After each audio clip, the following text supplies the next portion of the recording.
Okay, good morning, good afternoon, everyone. Welcome to our focus group discussion. Apologies for the slight delay. We had some technical issues that we had to sort out, but I'm very pleased to welcome all of you to this focus group discussion on international experiences with energy savings insurance, organized together with India's Bureau of Energy Efficiency and Indonesia's Ministry of Energy and Mineral Resources. My name is Cecilia Tam, and I am the team leader of the OECD's Clean Energy Finance and Investment Mobilization Program, or CEFIM for short.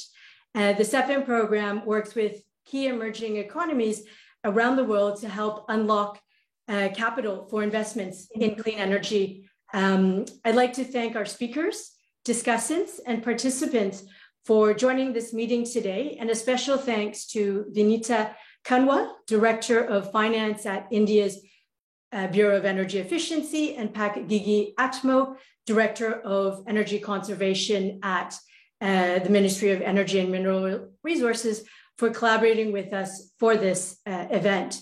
We have a distinguished group of speakers and discussants joining us today to discuss different country experiences in designing and implementing energy savings insurance products. This event is a follow-up to the Clean Energy Finance and Investment Roadmap that we developed for India and released last year, and also an input to our Indonesia country program, and delves deeper into the use of blended finance for energy efficiency, building on our blended finance guidance for clean energy that was prepared as part of the OECD's contribution to Indonesia's G20 presidency last year. Our agenda today brings together government policymakers, development finance institutions, energy efficiency experts, and development partners to explore the use of insurance in helping to de-risk energy efficiency projects. The energy savings insurance model, which was first designed and tested in Latin America, has already a number of good country experiences from that region, and has in recent years expanded to Europe and more recently Asia. We are pleased to be able to organize this session targeting our Asian partner countries to learn from the experiences in Latin America as well as Mongolia. And we will have 4 country presentations in our second session covering the experiences in Colombia, El Salvador, Chile, and Mongolia. Before diving into the country cases, we will first start with an overview of the ESI model, followed by short interventions from India and Indonesia to highlight their country context and objectives for ESI development. This will be followed by a number of discussants working on energy efficiency finance and energy savings insurance financing more broadly. We will then end with a Q&A session where all participants will have the opportunity to ask questions to our speakers. We have a full agenda, and I would request that colleagues keep to their allocated speaking times to ensure we have sufficient time for questions and discussions at the end. Feel free to start entering any questions you may have in the Zoom chat function, and my colleague Pak Bhatti, who will be moderating our Q&A session, will direct these questions to different speakers during that session. When you submit your questions, please let us know who your question is directed to. To start our discussion today, I'd like to invite Daniel Maguillon from BEIS to take us through the basic elements of the ESI model and outline key steps towards its design and implementation. Daniel, the floor is yours. Thank you. Thank you, Cecilia. Hello, everyone. Thank you for this kind invitation. I'm going to be presenting the basics of the energy savings insurance, where we started implementing already some 7 or 8 years ago. Can you see my screen? Yes, we can. Great. So, well, BEIS as Swiss Foundation, we were founded in 2001. We are specialized in developing financial mechanisms and business models to help to accelerate solutions to climate change. This base is an initiative created between the UN environment and the Swiss government. And we have been working in energy efficiency for many years, developing different types of approaches and business models and financial structures. The energy savings insurance is the result of many learnings, implementing projects around the world in energy efficiency. And we have been implementing, as Cecilia was mentioning, this in Latin America together with the Inter-American Development Bank, working mainly with national development banks in these countries. Later on, we start developing and replicating this in Europe, in Italy, Spain, and Portugal. At the moment, we are developing this in Croatia, Greece, and Slovakia, and it's in development as well in Morocco and Mongolia. As well, there were conducted some feasibility studies for the French Development Agency in Mauritius, in Turkey, and in India to implement the model. One of the things that I want to start saying is that energy efficiency is a complex area. It has a variety of solutions, as well a variety of barriers and risk, and it's very difficult to try to solve all the energy efficiency challenges just with one model. So energy savings insurance is just one solution. There are many ways to address energy efficiency. So that means that energy savings insurance is good for certain types of projects, not for every solution of energy efficiency. So that has to be clear. In terms of the rationale of the model, and I think this is very important because we have been discussing, and probably some of you know already, some of the main barriers that energy efficiency present. But I want to focus in one of the barriers that actually is kind of blocking a lot of these projects. For instance, when we are talking about a high energy efficiency solution, this implies that the client or the customer, they have to put more money upfront than if they will choose a conventional system. That means that what we call CapEx, or the capital expenditure, is higher in the high efficient systems than in the conventional or low solution. This is what is shown in this graphic. However, this situation changed in the operational expenses. In the operational expenses, when we start looking the behavior of the high efficient system, results that the energy consumption is lower and the maintenance costs are lower compared to a conventional system.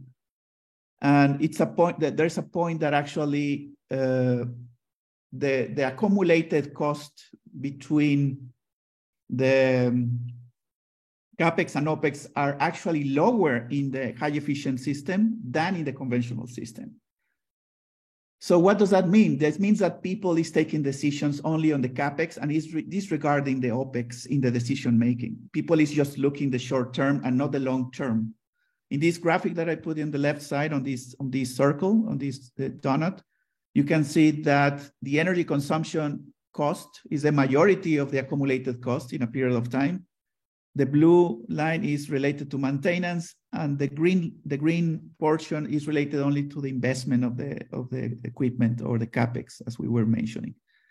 So here, when we are talking about the energy savings insurance, what we are trying to do is actually that the client and the customer change the behavior of investing in an equipment that is high efficient, understanding that they are going to invest upfront more money, but in the future, they're going to get the savings that they are being promised.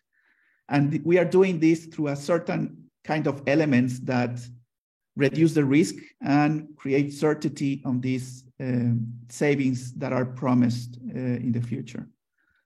Putting this in an analogy, I'm putting here a graphic of risk return, where normally investors unconsciously or consciously used to evaluate different types of investments. So here I put 3 types of investment. You know, the first one is a saving account.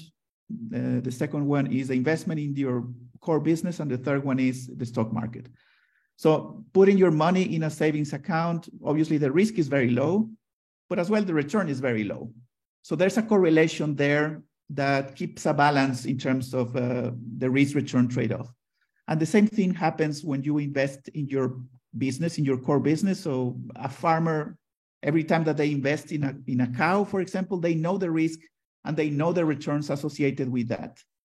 And in the same way, an investor that's invests in the stock market, they know that it's a very high risk, but as well, the returns expectations are very high. So here the question is, where is energy efficiency? And normally what happens is that energy efficiency is perceived as very risky for the reasons that we described before, and the returns that energy efficiency is delivering is not compensating that level of risk. So what happened is that basically investors tend to invest in other aspects that compensate much better the risk and return trade-off. So what the energy savings insurance is trying to do is basically to move that risk perception to the left side, to a low risk perception, to start becoming more attractive in terms of risk return trade-off. How do we do that? Basically, it's a composition of mechanisms around. The first one is a contract, an energy performance contract. And this contract, basically, it established the rules of the game between the technology provider and the customer. If the provider is promising an equipment that is going to save 30%, well, it has to be written in the contract that it guarantees these savings are going to be achieved. And if it's not achieved, it's responsibility of the technology provider to compensate to the client for this promise. Because remember, the client invested a little bit more money for expecting some savings in the future. So if these savings are not achieved, the provider needs to pay. So that's how the contract is framed. The second element of this is the energy savings insurance. It's an insurance product that basically is backing this guarantee that is provided by the provider to the customer. What does that mean? It means that if I'm the provider and I'm guaranteed a project to my customer and these savings are not achieved for some reason, the customer is able to claim back the compensation for these savings that were not achieved. But if me as a provider, I cannot compensate to my customer, or if I don't want to compensate it, or if I go bankrupt or I disappear, then the insurance will pay to my customer. So in practice, what we are telling to the customer is basically that they are going to receive the savings that are promised at the beginning, regardless if the provider is there or not there. So we are reducing the risk. The third element of this energy savings insurance is a technical validation. It's basically a third-party entity that has an independent technical opinion on the project, and we use them for in three different stages of the project, and we use them to build trust. So the first step is during the contract negotiations. In this stage, when you have a provider and a customer, and the provider is doing a proposal to a client or a customer, the validation entity or the technical validation, they provide a technical opinion where they have to say yes or no, the project has the capacity to deliver the savings that are being promised. That's the only role that the validation entity has to do, and it's on-desk validation. The second role of this technical validation is the installation verification. So they have to go to the site and verify that the equipment that was installed is the same equipment that was promised at the beginning. And that verification is very important because that verification marks the starting point of the energy savings insurance point, because at that point, the equipment starts operating. The third intervention of this technical validation is as a referee, in the arbitration role. So imagine the situation. You have a provider that has promised a project that is going to save 30% of energy savings. It comes the next year because these measures are done every year during a certain period of time. So we come next year, and the provider reports to the customer that the savings were achieved, and the customer don't agree. So now we have a difference of opinion between two parties, and the insurance, if they will have to step in, they don't know who is right, if the customer or the provider. So they both agree, the technology provider and the customer, this is part of the contract, that in the case that there's a difference of opinion, they can call this validation, technical validation, which will help to say, okay, who is right, who is wrong, and actually, if there were some savings, how much these savings were in practice, or the actual savings, and how much the provider needs to be compensated in case that needs to be compensated. So that technical opinion becomes crucial for the insurance company. And the fourth element is the financing. So the financing is a very important component here, because most of the equipment, the assets of companies use financing or credit or loans to finance this type of projects or solutions. And the energy savings insurance complements very well with the financing, given that it reduces the risk as well for the lender. So this is the fourth element. How's the financial structure of this? So in principle, you have a customer, you have a technology provider, both of them, they sign a contract. It's basically an energy performance contract with guaranteed savings. And the technology provider, they invest in a project, they supply, they install the project, they maintain the project, they monitor the project with expectations that this project is going to deliver some energy savings to the customer. So that's the main figure of this. By the other side, we have an insurance that is given to a technology provider, but the beneficiary of this insurance, in the case that the savings are not achieved, is the customer. So that means that if the customer do not receive the energy savings, the one that is going to pay for this is the tech provider, and if not, the insurance company will compensate for that.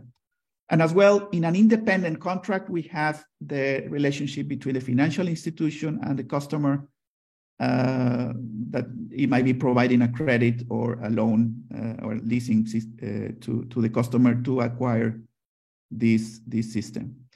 On top of that, we have implemented in all the energy savings insurance projects around the world a management information system. Basically, it's a system where is used to concentrate all the reporting of the stakeholders. In this case, the responsible for conducting the reporting, the monitoring and the reporting is the technology provider. So the only thing that we are doing is to facilitate in an online system that is designed in blockchain in most of the countries that we are working. So they report, they prepare the reporting, and the client approves this reporting online. And if they don't approve the reporting online, then immediately the system notifies the technical validation entity that they know that they have to intervene. And as well, it notifies to the insurance company. So everybody is on track on what's the situation of this project. As well, the advantage of this system is it has the capacity to aggregate all the projects that are being implemented in the country, and to generate reports in terms of energy savings or CO2 emissions reductions given this project. So well, this is in general terms the energy savings insurance. I'm going to stop now to give the word to my colleagues, and later on we can talk about some experiences implementing the model in certain countries. So thank you. Thank you very much, Daniel, for your very clear explanation of the key elements and steps in designing and implementing an ESI program. We'll now turn to our colleagues from India and Indonesia to provide us with their country context and objectives and goals for considering an ESI program. We'll start with India, and I'd like to invite Vinita Kanwa, Director of Finance for India's Bureau of Energy Efficiency, to give her remarks. Vinita, the floor is yours. Thank you, Cecilia. Very good afternoon and namaskar to everyone, to all the participants from different countries who are participating in today's webinar. Thank you very much to organize this event, OECD, and to prepare one draft note also, which has been circulated to all the participants. So on behalf of Bureau of Energy Efficiency, I'm representing the financing schemes which Bureau of Energy Efficiency has been actually working upon under National Mission for Enhanced Energy Efficiency. As you people are aware that recently India has become world's 5th largest economy, and by March 2023, our GDP shall also reach around USD 3.5 trillion. And so it actually shows that there is a lot of investment potential already in our country. And the Indian government has also updated NDCs in August 2022, under which our Prime Minister has propagated mass movement for lifestyle for environment. So definitely the sustainable life on earth is very, very important for us. And so we are trying our level best to implement it through all our policies, government policies. And we wanted all the impact people, all the sectors in India to follow energy efficiency, renewable energy, and other mechanisms through which we can propagate the lifestyle for environment. And as you are aware that one of our important actually work is to reduce emission intensity of the GDP by 45% by 2030. So to achieve actually this objective, the role of Bureau of Energy Efficiency is very, very important. And we all are working upon various mechanisms like PAT, Perform, Achieve, and Trade program for large industry. And for MSMEs also, we have been working with various clusters to introduce energy efficiency measures in their units. And through energy efficiency financing schemes also, we are giving training to various banks, NBFCs, already more than, in fact, 680 banking officials and 72 financial institutions we had given training by 2019. And in fact, in 2022, we started one more training program with NPTI for various financial institutions. So that's how actually we are trying to work with financial institutions as well as with various industries, and we are trying to implement energy efficiency measures. So this energy actually savings insurance is one of the unique actually program which we are trying to develop with the help of OECD. And many of the Indian stakeholders, they have already contacted. But the role of IRDAI is also very, very important, the insurance regulatory authority in India. So definitely, I think OECD team will try to have more dialogue with them, because Bureau of Energy Efficiency is a statutory body under Ministry of Power, and we work with several other ministries, but this insurance actually related instruments come directly under IRDAI. So I hope that certain breakthrough we will get very soon. And now coming to the presentation which has been made. So definitely I wanted to add actually few things that till date, what kind of activities BEE has done in this regard, that for financing, Bureau has already been working with various technical partners, and approximately 151 e-technologies list we have already prepared. So all these information is also available on our website. And apart from this, Bureau of Energy Efficiency also certifies energy auditors and energy managers who can do the vetting of energy efficiency projects. And there are various accredited energy audit agencies also who can do the evaluation of energy efficiency projects the way they are doing MNV in Perform, Achieve and Trade program. So there are actually certain agencies, but regarding insurance, what exactly they are supposed to do. So those things, I believe, if under this program, you people can advise us. And third important thing is that when we are saying that this insurance will be given to the credit taker or the borrower, then I believe we should also look upon the life of that e-technology, because that is also very, very important. Because when we are giving insurance through insurance company to any energy efficient technology or e-appliance, then because insurance also actually has to be, when insurance is being taken, then certain actually life of that product is also being taken care. So those things, I think that evaluation need to be done. And one important thing that there are actually various industries, as I said, under PAT program, large industries, approximately 1100 industries we have already covered. So what actually happens in PAT program, that they are given targets to reduce their energy consumption in 3 years cycle. So they are supposed to procure certain e-appliances, and when they do that investment in their unit, certain MNV agencies also come and check at the end of 3rd year that whether whether savings are there or not. So definitely at that time, if certain insurance companies are also chipped in when they are taking actually certain credit from certain banks.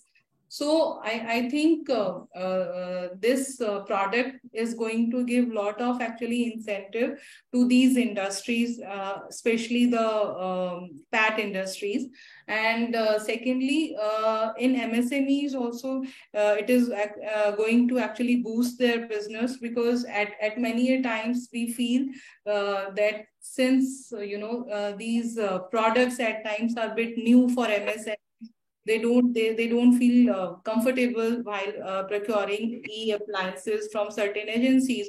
So if you people actually can provide this kind of a product, insurance product, it will help actually the financial institutions to give loan to these companies, and at the same time certain comfort could also be given to MSMEs when they are going forward and taking loan from the banks, because that risk actually factor will get reduced.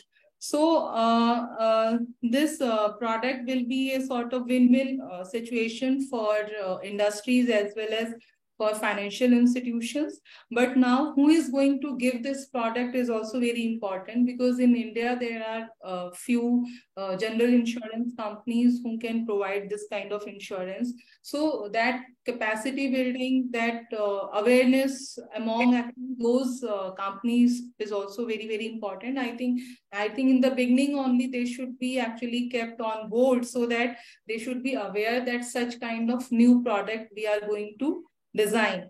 And as I said, as I've already said, that IRDAI's role is also very, very important.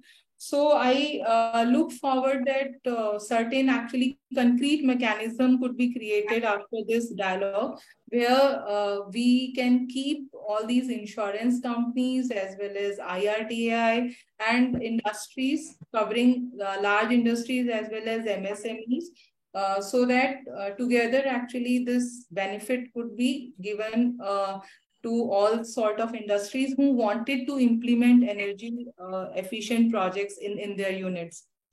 And in the end, I will also suggest if OECD can also keep all the financial institutions also in loop, because since we are saying that this product will be limited to only those people who are taking credit, who are the borrowing units. So it is very important that all the financial institutions, whether they are scheduled commercial banks or they are NBFC, or public financial institutions, we should keep them also with us when we are actually preparing such kind of product, because it is actually going to give benefit to the project. So that's all from my side. Thank you very much, Thank you, Vanita, for really Cecilia. outlining your NB's expectations for such a product, and the very clear requests for how OECD and other organizations can really support this development in India. We'll now turn to our colleagues from Indonesia. We'll have two short remarks from Gigi Atmo, Director of Energy Conservation at the Ministry of Energy and Mineral Resources, followed by Pak Faris Pranawa from SMI. I think we'll begin first with Pak Gigi from Myanmar.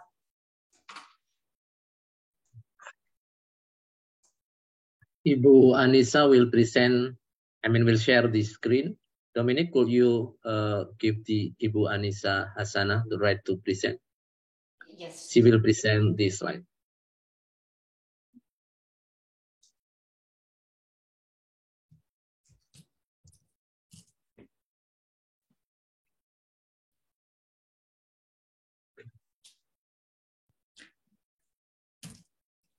The slides are up. Go ahead, please.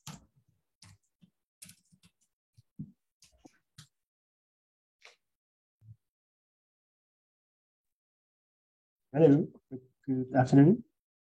Hi, Gigi. Thanks for joining us. Yes. Thank you for inviting us to join this very important and very interesting event on energy saving insurance. This is something that we are looking forward to learn from others' countries' experience on how can be successfully be implemented to stimulate or to accelerate investment in energy efficiency or energy management sectors. So this is something that we would like to learn. This is something new for us actually in Indonesia. We are trying to provide us stimulate on how we could expand the investment on energy efficiency in industry, commercial, or transport sectors. So far, what we could achieve that's quite considerably is on the electric vehicles on the transport sectors. Of course, we look forward on how this concept in particular can help accelerate the investment on the buildings, energy efficiency, and the industry energy efficiency.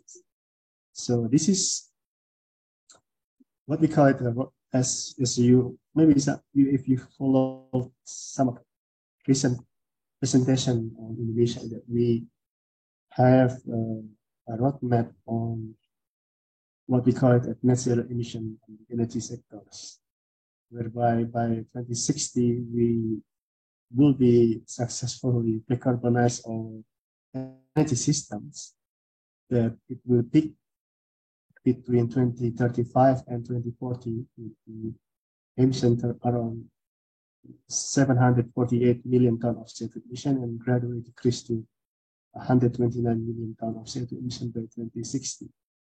And the way that we will be doing is that, of course, on the supply side, we will be heavily interest on renewable energy power generation, and as well as on the if there is support from international such as JETP, there will be investment for accelerating the early retirement of coal power plants. However, today we will talk on the demand side.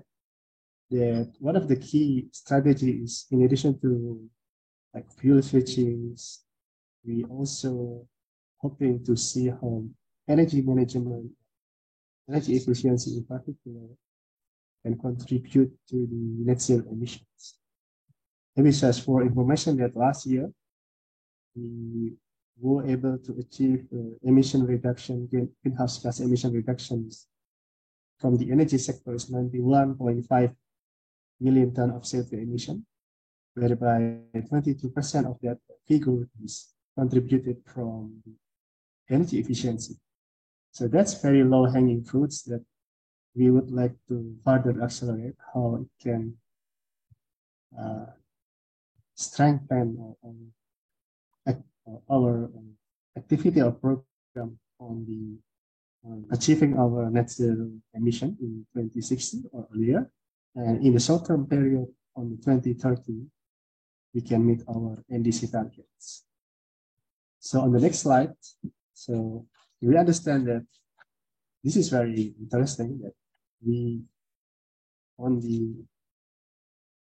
it comes to energy efficiency, we really hope that there are activity on that supported by energy service company, ESCO. There has been some initiative since early 2000s, including like developing policy and program for operation standard and stimulating the market. However, up until now, we saw there are some perceived high risk for investing on energy efficiency, in particular for industry. Even though we have some regulatory framework, government regulation number 70, 2009, which create the underlying framework regulation on energy efficiency for those high energy consumption consumers, 6,000 tons of DOE equivalents. However, up until now, we saw that there are quite limited number on. Of course, there are some few investment on the low cost investment on energy management, but when it comes to medium to high cost investment, which requires support from financial institution, whether it is from the domestic and from international, there is quite room for activity and improvement that we can meet. If there is support from how we can achieve that, maybe through guarantee or combined with the energy saving insurance. This is something that we look forward to learn from other countries and other initiatives. So here together with me also Faris from the PT SMI, Saran Multi Infrastructure, that he can later on explain on how our state financial institution will also would like to support this activity. However, we would like to know how a combined activity of financial support from the state and from government with the policy, and also from the energy provider, and also from the, what we call it here is ESCO, and the service company can reduce the perceived risk on the energy investment, because this is something that we call it non-recourse finance contracts, whereby the return on the investment is depending on the performance of the technology that, or in particular energy investment technology, such as boiler, heat recovery, cogeneration, maybe LED lighting and smart energy solutions that are installed to meet those targeted saving over a certain period of time.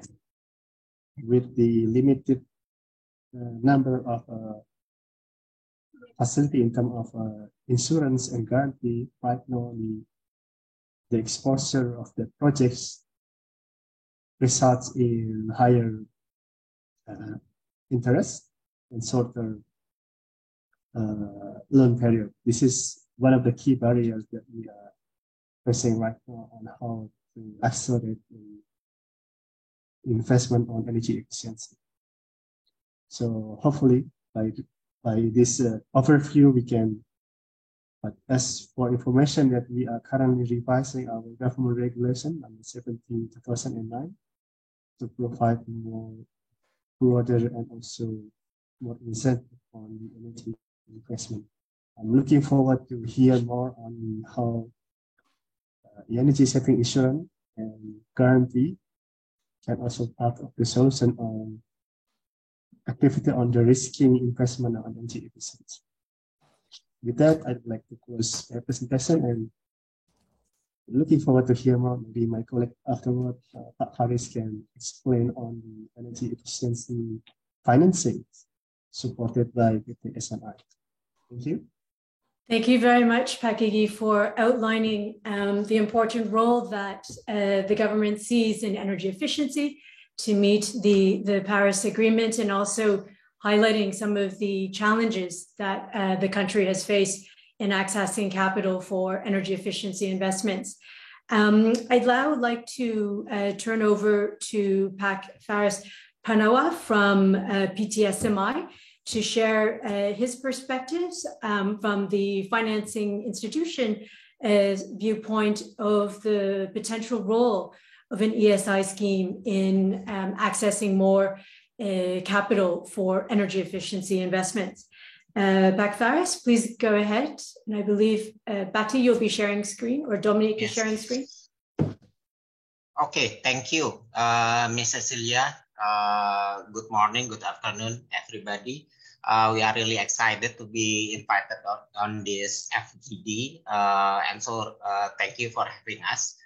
Maybe at the first slide, let us introduce first our company. Basically, we are a state-owned enterprise, as mentioned by Pak Gigi, and we are mandated to help the government to achieve the government target with regards to infrastructure development projects.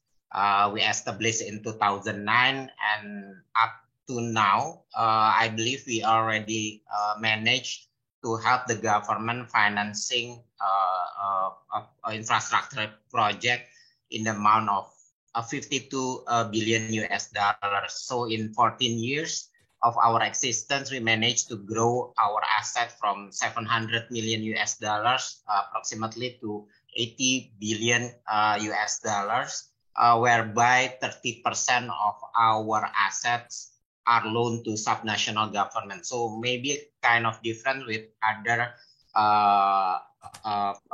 non-bank financial institutions. We also focus to help subnational government in financing their project.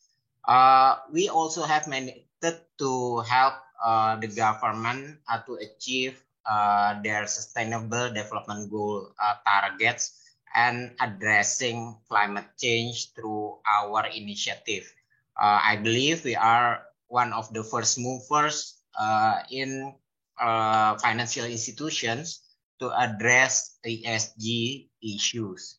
We have many initiatives from 7 that we put in our slide.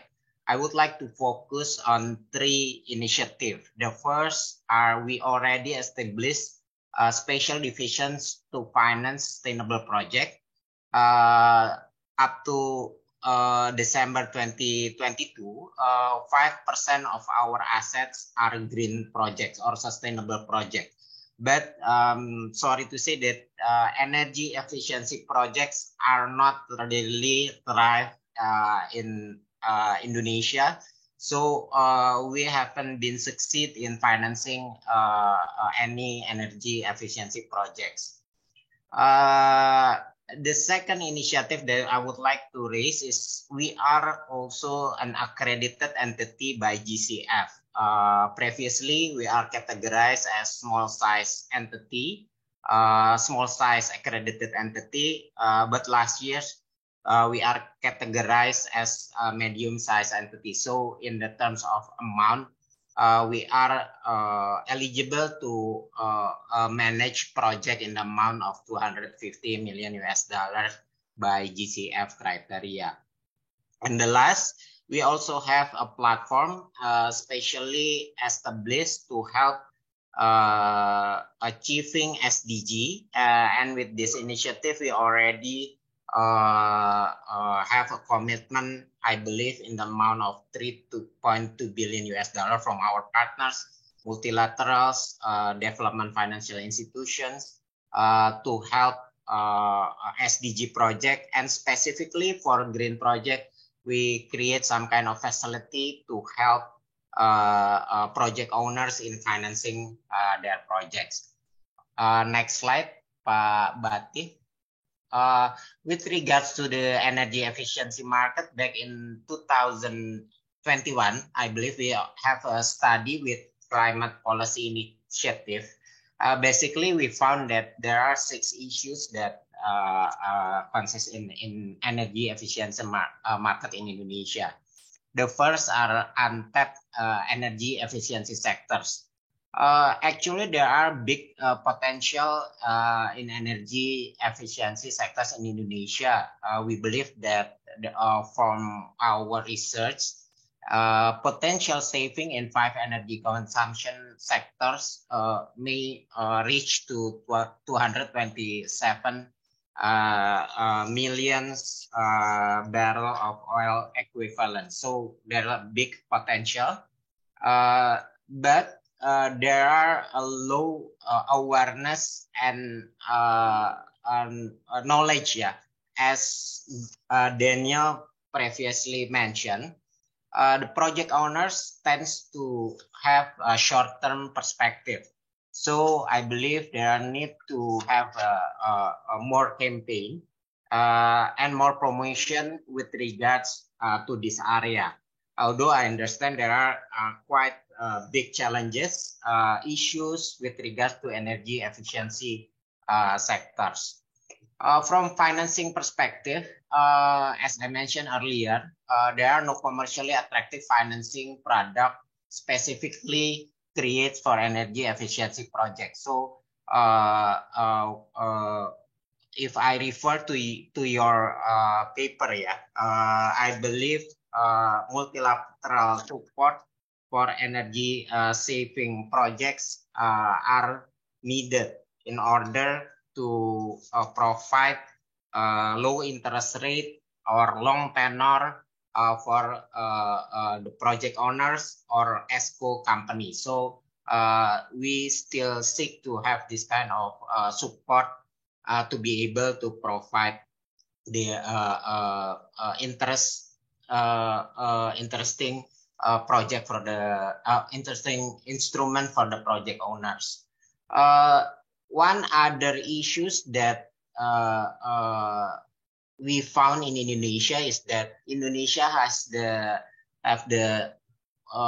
lowest electricity price compared to other Asian countries.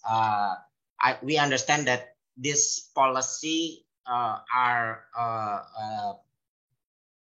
the objective of this policy are to attract investors to invest in Indonesia. So this is something that also affecting how energy efficiency projects in Indonesia. And lastly, there are quite a low bankable project amount with regards to the energy efficiency project. Considering the size of the project, we found many potential energy efficiency project, but from the size, it's quite small. And from our perspective, considering that we only can use corporate loan ratings, we need some securities as a second way out. And this issue also hinder the project owners or the ESCO company to provide us to the security. And lastly, existing lenders usually have to we have to obtain approval from existing lenders, and considering there are not quite enough awareness from other lenders are quite reluctant to provide additional approval for this project. Next slide, Pak Bati. Okay. With that consideration, we believe we found there are two models for energy efficiency project. Yeah. The first are guaranteed saving models, and the second are shared saving models. These two models are usually found in Indonesia.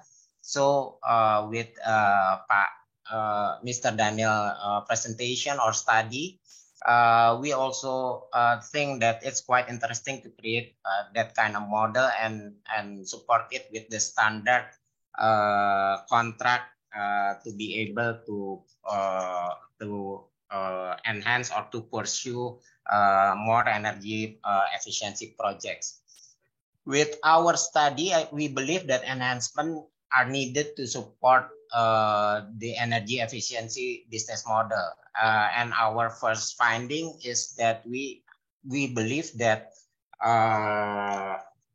energy saving insurance are the right answers to address these first issues, whereby uncertainty from energy saving need to be guaranteed by insurance or third party.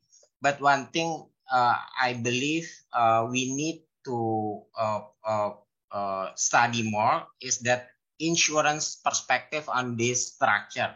So maybe OECD can also invite insurance industry to assess whether they are interested to provide this kind of facility.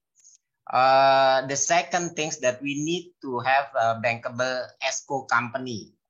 Good track record and good financial statement are important for us, because we have to also address the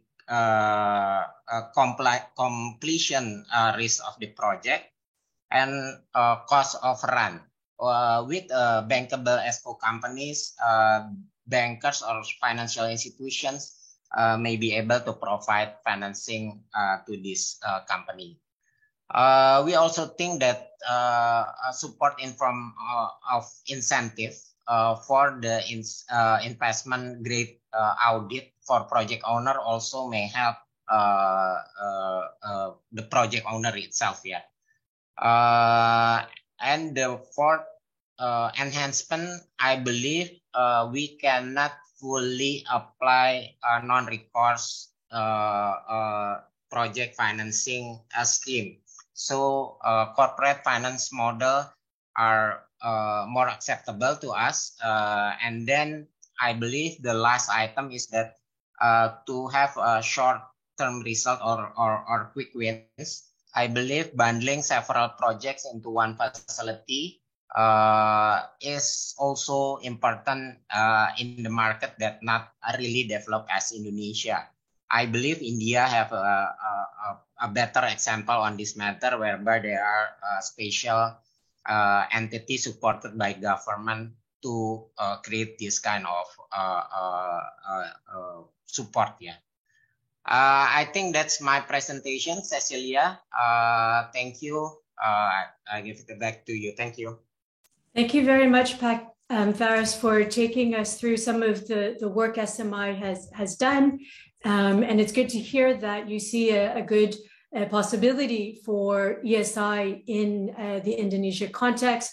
I take your point in terms of engaging also with the insurance companies, and for our follow-up discussion in Indonesia, we'll be partnering also with OJK to bring in the insurance companies and their perspectives to this potential mechanism. So thank you very much for highlighting that.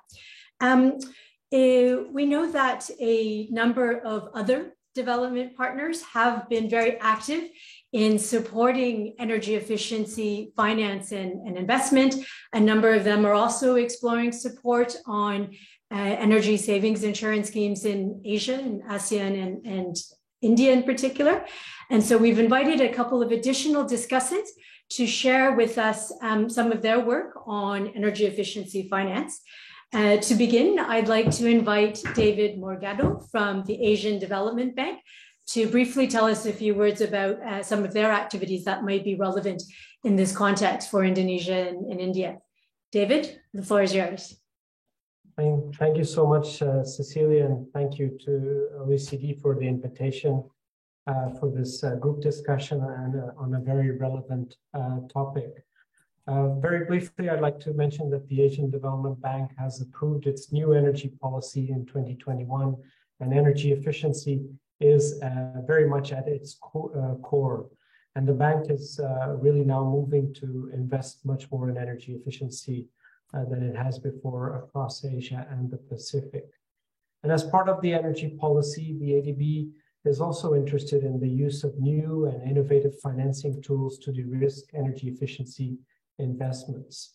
So in May 2022, we organized an energy efficiency and savings insurance webinar, and there was strong interest to look at this further from ADB, from ESCOs, from international insurance companies as well. So we're now starting a process where we're working on what we call a concept brief that will summarize the potential approaches to support development of guarantees, insurance, and even other de-risking instruments for energy efficiency investments in Asia and the Pacific. And we're really trying to understand what is best suited for different markets, because we believe that each market might need a slightly different product or a slight tweak in the offering. The audience for this concept brief we're preparing will be ADB staff, so we're raising awareness internally on de-risking instruments for energy efficiency investments, but also government stakeholders, like we have many of them here, as well as ESCOs and other commercial banks and financial institutions. The idea for the concept brief is that it will highlight the enabling policy and regulatory environment that needs to be in place.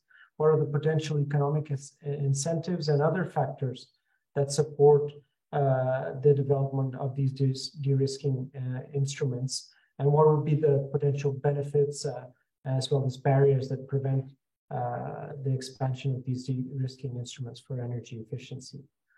The brief we're planning to do will be complemented with some case studies of existing energy efficiency finance models, as was mentioned by BASE, and those will be very much leading examples, and how de-risking solutions have been developed and how they've been successfully applied.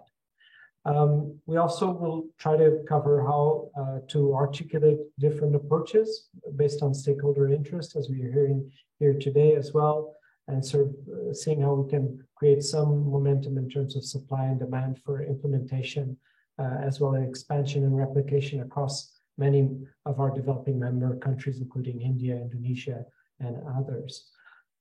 As part of the second phase, we're hoping that if we gather interest to undertake what we would call a pre-feasibility study. So we'd go into a deeper analysis in 2 selected ADB developing countries, potentially India and the Philippines, subject to government approval. So we'll really go into a lot of detail and hopefully answer many of the questions and comments that we've received here from BE and others. The idea, the final point I'd like to make is that we are hoping that at our annual Asia Clean Energy Forum that will be back in person on the 16th of June in Manila, we'll hopefully be able to present some of these findings from the concept brief, but also the pre-feasibility studies. And again, hoping based on those findings, we are hoping that we can bring in some grant funding to design and develop a possible pilot project in one of the countries. So with that, I'd like to finish here and looking forward to the discussions further on. Thank you. Thank you very much, David, for sharing with us some of the plans of ADB. And it's great that we can partner together in the future on supporting this development in different countries. Now, I'd like to invite our colleagues, Abia Abdullah and Rio John Peter from the ASEAN Center for Energy to tell us a little bit about some of their plans for energy efficiency finance for the ASEAN region. John or Abitya, please go ahead. Thank you, Cecilia. I think Rio will be the one to present. Just to share everyone regarding our energy efficiency program. Yeah.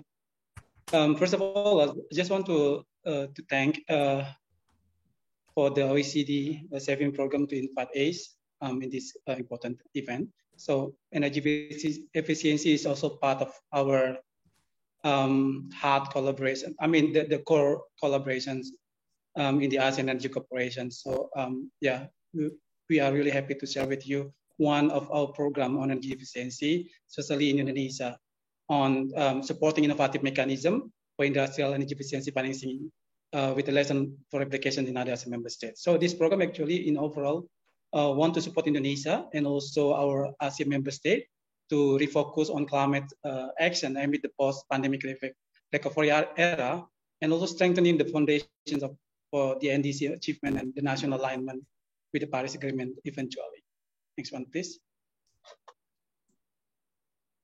This is the brief overview of our GCF program, as you have seen in the previous slides. So this project actually jointly implemented by KDB, Korean Development Bank, and also ACE ASEAN Center for Energy, with country support and ownership. So during the design of the program, we have been in close collaboration with Minister of Finance of Indonesia and also IBTKI. Thanks for Pak Gigi and teams for supporting this program, and also Minister of Industry of Indonesia. So this program has overall three components actually. The component one aims to support the financing mechanism for energy efficiency project in the industrial sector in Indonesia, and then the second component to focus on the de-risking mechanism, and then the component three on focus for technical assistance for the market readiness. This program will be providing a credit line, guarantee line amounting of $100 million, including grant facility to address challenges and barriers in the markets. Next one, please. This is the component one of the project.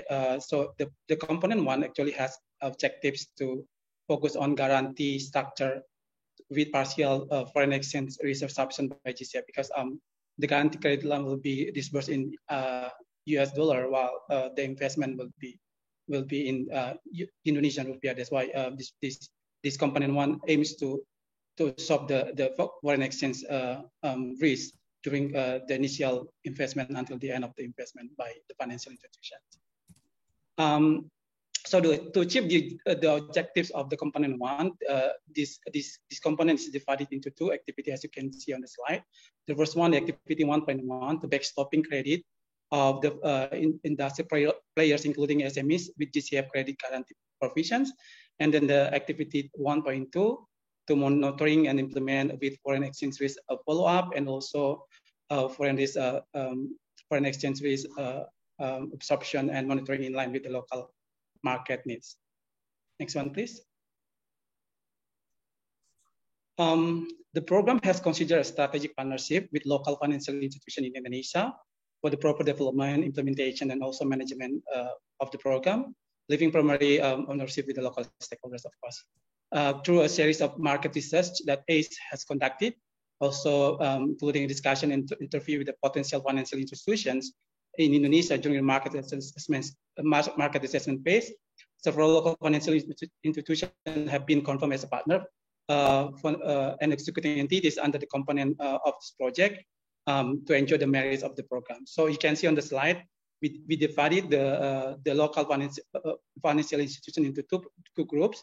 The first one, the local financial with the global experiences on the right side that can transfer experiences and knowledge from advanced energy efficiency project and climate financing in Korea. And on the left side, you can see on the slide, the financial institutions are to be with a local experience, with a local network growth experience and an understanding of the local government policy in Indonesia. And other financial institutions are to be further selected to expand this opportunity to include as many financial institutions as possible in this program later on. Next one, please. So for the component 2 and 3, actually we'll be focusing on technical assistance. So there are two activities in this component 2 and 3. The component 2 is the de-risking mechanism. We aim to develop energy saving insurance. I think this is the line what the OECD has been doing now. So developing the risk mechanism of energy saving insurance model and scheme that seems to have lower a high level of perception and would establish credibility and comfort among key relevant actors, assessing priority energy efficiency technologies to be de-risked through the market study. And also, we are looking at the ESCO introduction, ESCO promotions, such as within a standard format, such as an outcome fixed guarantee contract and capacity building and awareness of enhanced understanding on the ESCO. I will be a little bit touch upon the more component of component 2 and 3 in the next class. In the next slide, please. So this is the more explanation regarding the component 2 on the introduction of customized energy saving instruments. So actually, this component 2.1 aims to propose ESI model to address challenging by reducing the investment risk of enterprises and building trust between relevant stakeholders, which lead to a more attractive risk-return trade-off system in the market. So to achieve the objectives, this component 1 expected to deliver an output by introduction of the ESI scheme to the Indonesian energy efficiency market using a multiple example from advanced country, including market. And I think we will be seeing some international cases also in this today's event. Also, the second one, this project aims to develop a customized ESI contract and validation methodologies through a workshop or consulting with local stakeholders and local financial institutions, including capacity building package under the output component 3 of this project. Next one, please. So for the component 2.2 development of ESCO financing structures, actually we are looking at on the outcome guarantee financing. ESCO can guarantee the energy saving of the PE projects. So for the outcome guarantee contract, I think just a bit of the concept that we are looking at. Consumers are responsible for the delivery of funding. The saving amount is guaranteed by ESCO, and depending on the level of guarantee saving amount vis-a-vis to the actual saving amount. And when the guarantee saving amount is more substantial than the actual saving amount, ESCO will pay back the difference in cash. In cases when the guarantee saving amount is lower than the actual saving amount, the difference distributed will be agreed upon between ESCO and energy consumers. So this is the concept that we are looking at on the outcome guaranteed contract ESCO. So since the context that we have, we aim to deliver output under this program to provide advisory services for the ESCO to achieve better financing structures and to develop a customized ESCO financing scheme and a standardized contract through knowledge sharing and workshops. And also the project aims to build up capacity and help create awareness of funds energy efficiency financing to ESCO, such as consumer outcome guarantee context, as the concept I mentioned earlier. Next one, please. So this is just the flow of the grant and also coordinations of the 2 components I mentioned earlier. So for the financing component, GCF will forward the guarantee, the overall guarantee to Korean Development Bank, and the Korean Development Bank will disburse the credit line to the local financial institution in Indonesia. And also regarding the technical assistance component, they're focusing on the risk mechanism of capacity building to address the challenges in the market. So ACE will be arranging a technical agreement contract with Korean Development Bank in order to deliver the risk mechanism component, also capacity building in Indonesia. Next one, please. Next one, please. So to conclude, and also some views on the potential collaboration with on the ESI development in Indonesia, in particular with our partner on the saving program. I think we can leverage the market assessment result conducted by saving program, and we can develop some customized and also suitable energy saving insurance in Indonesia later on. And also the guarantee line can be seen as an opportunity to be created for ESI linked energy efficiency project in Indonesia. And the last one, the grant component of GCF funding under this program can be seen as an incentive and maybe can be seen as an opportunity for collaboration, and we can deliver a comprehensive capacity building program in Indonesia to provide some incentive for investors, technology providers, and also to increase confidence on energy efficiency investment realizations in Indonesia, in particular in industrial sectors. Next one, please. I think that's all my presentations. I'd like to thank everyone for your attention. Thank you. Back to Cecilia. Thank you very much, Pak Rio, for outlining ACE's program. And it's fantastic to see that you've got a very extensive program underway. We look forward to contributing and collaborating with you in that development. So our final discussant for this first session is Ibu Mada from who will be supporting the Mentari program. Ibu Mada, please go ahead. Okay, thank you, Cecilia, for the wonderful event today. So I'd like to share what we are already do the contribution for the ESI project. As you mentioned that I won the grant from the Mentari program here, and why I want to bring the issue for the ESI scheme, because since 2012 I already do this business, and until now the issue is still hanging around within the financing and the financial institution, because they said they don't want to do the investment on this kind of project since there is a lot of issue that they cannot de-risk.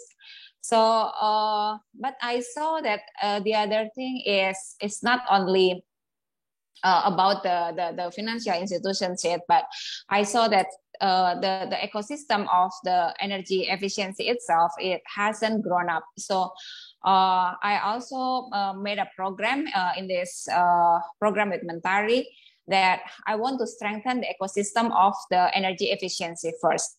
So what we are doing right now is we are doing the survey to see the potential of EE's implementation in using ESI scheme through some buildings, industrial and commercial buildings. So now we are in a stage of do the survey and also profiling the customer, and also prepare all the result after we do the study on their buildings, and see that there is like a very old equipment there, and usually they use not automatic system, and that's why we see the big potential of replacing all those equipment, and energy efficiency can work so much in this kind of project.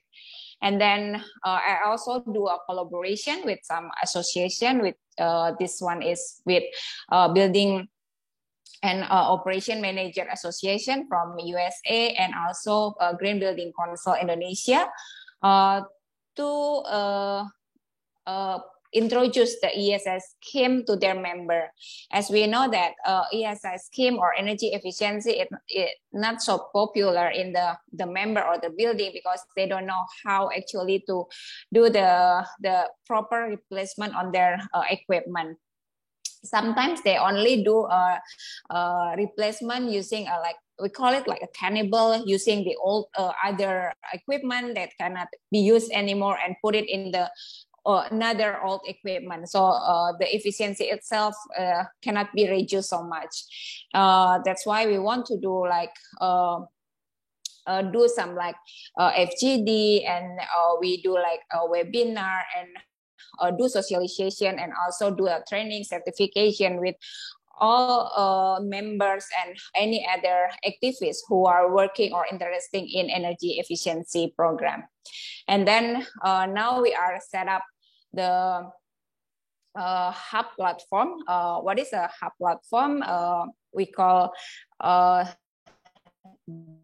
this try to connect all the stakeholders in Indonesia to see how ESI can perform, and know who's the customer, who's the association, who is the the young generation who are interested with. So we do like a job creation that I will explain you later about this. And then we know the article, updated article from energy efficiency or ESS scheme that can be posted in this platform.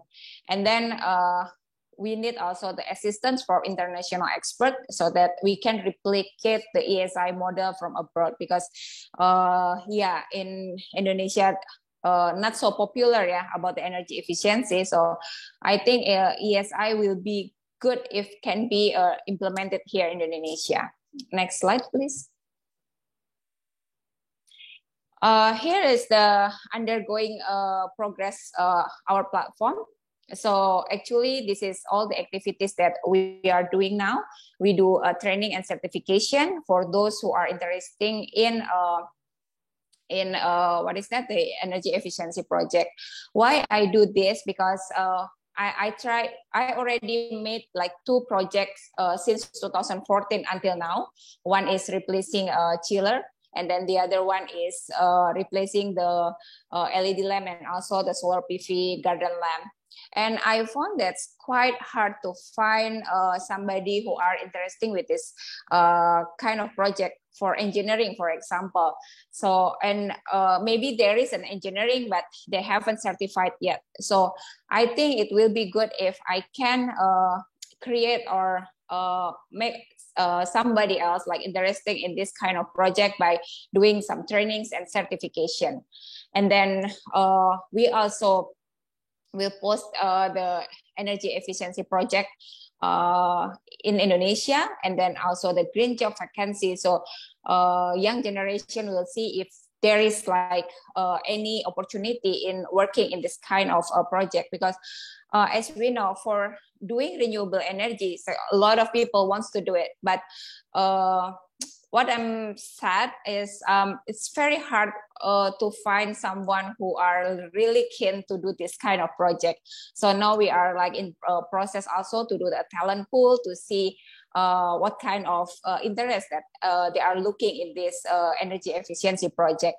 And then in the solution in this consists of technology, and then association, and then government, and then academics, and then the solution, all other supporter in this kind of business, also the financial institution and insurance, because we need this kind of insurance to protect or implement the ESI scheme. And also we have one ESI scheme slot to post it, the new or updated the journal publishing document, so everybody can learn about what is an ESI scheme. And we also have a slide for the event and knowledge hub, and this one is more when we are doing a campaign all together with other party who has the same intention with us. So like now we try to talk with one Ministry of Education how to create a green job creation for the energy efficiency. Next. And this one are some of picture that showing our project. One is a big manufacturer, international manufacturer for bearing. Now they are under our study, and also one big chain hotel in Indonesia. They have now about 60 buildings, and we try to make a pilot project there. So if this kind of scheme can be implemented in this project, we do hope that it can be like a snowball effect for any other project in Indonesia.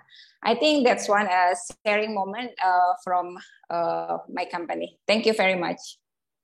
Thank you very much, Ibu Mada, for sharing with us what the UK has been supporting in Indonesia. That ends our first session. And now I'd like to turn to the country experiences.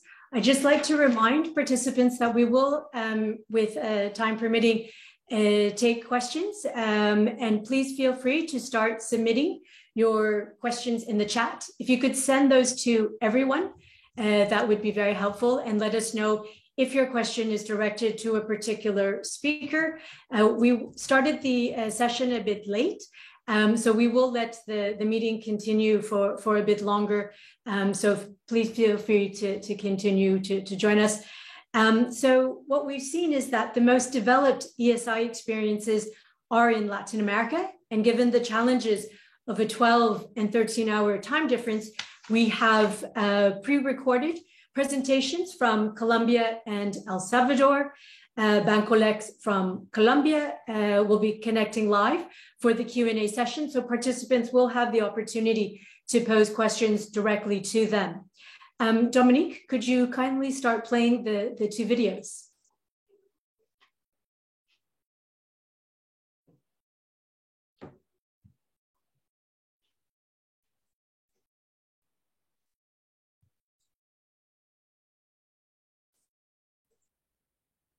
Good day, everyone. My name is Claudia Gutierrez, and I'm part of Bancolec's team in Colombia. We are thrilled to share with you today our energy savings insurance program, which we were glad to do with IDB a couple of years ago and has given many results up to now. But first, in order for you to understand where we come from and what we do at the bank and which was a role within this program, let us delve a little bit into what we do here. We are Colombia's business development bank. We support companies of all sizes, but we focus on MSMEs operation, the internalization of Colombian companies, and we promote sustainable development to boost the economic growth of our country. Our strategy focuses on four main pillars. The first one is we delve into the productivity and competitiveness of SMEs in the country. Second, we support sustainable development in Colombian businesses by aiming at their business models to go for the goals in APCs, on MPAs, and things like that. We also finance foreign trained and entrepreneurial sector internationalization. And last but not least, we are a public policy instrument for Colombian entrepreneurial system, which means we do not develop or make public policy, we just implement it as executors after the Ministry of Trade, Industry, and Tourism shares the policy with us. That being said, it is important to share with you our sustainability strategy, which we launched a year and a half ago, and encompasses some pillars that give us the framework in order to do programs such as the one we are sharing with you today. We have first sound corporate governance with international standards to guide our very operations and to guide our operation as servers here within the bank. We do sustainable finance and responsible investments, and we strive to do those, staying supporting in three main pillars. The first pillar is the green growth one, which has biodiversity, which was circular economy, which delves also into energy efficiency and transition instruments, which are kind of the ones that we will share with you today. The second one, the social welfare, delves to support diverse population and for gender equality, and within diverse population we have both people with mobility problems, things like that, and we have also Afro communities, indigenous populations, and things like that. As a third pillar, we support creative and cultural industries as a means to, or as a vehicle in order to have sustainability in the country. Think about, for instance, 4.0 industries in order to be more sustainable. We have a sound environmental and social risk system in order to assess all of our operations within the bank. And we also delve in efficient management, as we see ourselves as the example in order to deliver from example and within our institution. That being said, let us share with you which are our main drivers in order to delve into this type of programs. The first one, as we mentioned before, is that we are a public policy instrument. That means we provide within Bancolix finance to business projects that contribute to climate change management and that are aligned with our sustainability strategy, which we just shared, focusing on the transformation of the energy matrix in Colombia. The second one is that we as a development bank act as an articulating agent, which meant we focus on structuring this financial and non-financial products and services, and we may involve and help the participation of public, private, international, national, and local actors for the programs to have better capillarity within the country. Third, we focus on business development, and as we have stated already, that means we promote the productivity and competitiveness of Colombian companies with a sustainable approach. So now that you know a little bit of our context, let us delve in the Energy Savings Insurance Program. It seeks to promote the investment in energy efficiency in Colombia, primarily through SMEs. It focuses on developing an innovative scheme of guaranteed energy performance that mitigates project risk and generates investor confidence as the SC model as we know it. In order to share with you this program, because we think maybe a video could give us a little bit of broader context, so that the beneficiary himself can share his experience with you.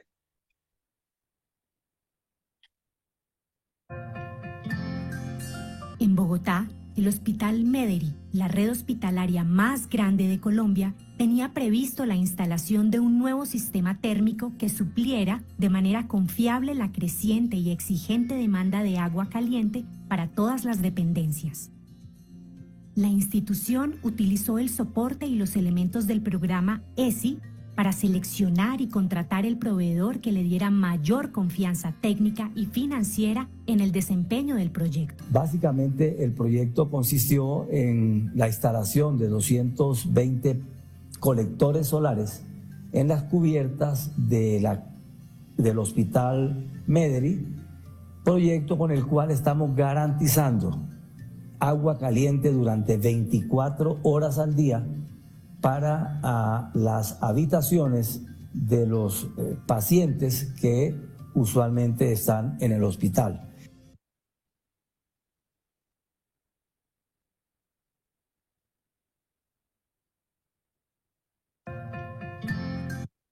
So, the story behind this model you see on screen has several years of development. For we understood which were one by one the market barriers to develop this market, and then designed with experiential allies in specific solutions for each of these barriers, which in turn helped create capacities and financial intermediaries which supported this progress. This model is composed of 4 key elements, but let me start first by referring to the barriers which we encountered. The first barrier we encountered was the distrust among entrepreneurs in existing technologies that could help their businesses. The second one is that there were no clear legal standards that outlined the commitments between the technology providers and the SME buying those technologies. The third one is that there were some doubts that persisted regarding the energy savings pledged by technologists, which in turn posed a barrier for investments. And the fourth one is that the financial system was not especially supportive of financing this kind of projects, since it was unaware of the real risks that were associated to this type of projects. So one by one, we took these elements and we developed a market solution. And like I said, it took us many years to have this broad program. So the first solution we encounter is that we have this validation methodology in which an independent technical entity conducted a quality control review to certify that the promised energy savings or energy generation would be realized. For the second barrier we encountered, we developed this standardized contract, a simple and clear framework for negotiations between SMEs and technology providers, in which energy savings or energy generated by the projects are guaranteed by the provider.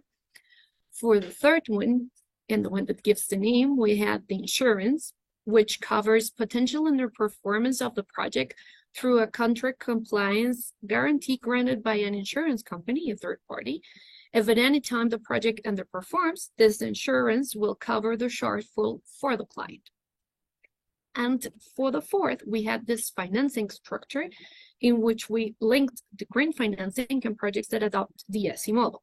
As the model brings broad certainty, it guaranteed cash flow to the projects and reduced the risk of the credit repayment default, resulting in more favorable loans. At the center of all this, and as you may see on screen, it is critical for us to highlight the importance of the alliances between the different expertise to tackle all of these market barriers and enhance the finance impact. IDB in particular, as we mentioned at the beginning, has been a strategic ally in developing financial and non-financial solutions that contribute to energy efficiency. For this project's design, implementation in the Colombian businesses mainly. So ESI is an example of the joint efforts between both parties that comprised loans and innovative non-financial solutions for 1, 2, and 3, and developed a program to complement our offer, which was mainly financial. That being said, let us share with you a couple of the program results up to date. We have disbursed through the credit line for hotels, clinic, and hospitals in the country, $20 million, a little bit more over $20 million. We have developed over 280 energy insurance policies. As for Colombia, we have a geographical coverage of 8 departments. Our administrative system is divided in 32 departments, 8 of which were tackled. And as of the technologies, we had lead lining, boilers, air conditioning equipment, implementation of air conditioning control systems, energy cogeneration, thermal solar panels, photovoltaic solar panels, with an impact of almost 6,000 tons CO2 diminished by this program. So we will be happy to answer your questions at the end of all this session today, and we hope you have a nice day. Thank you.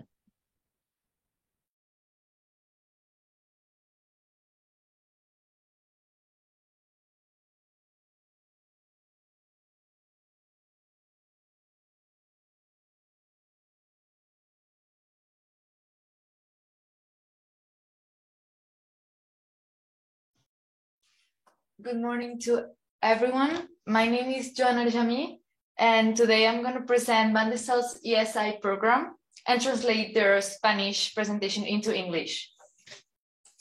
We are going to present the energy efficiency line of Bandesal, which is designed for SMEs. It is a line that has been created by the Inter-American Development Bank, from now on IDB, through the Green Fund, which engages with local development banks as executors to design energy efficiency and renewable energy projects in SMEs.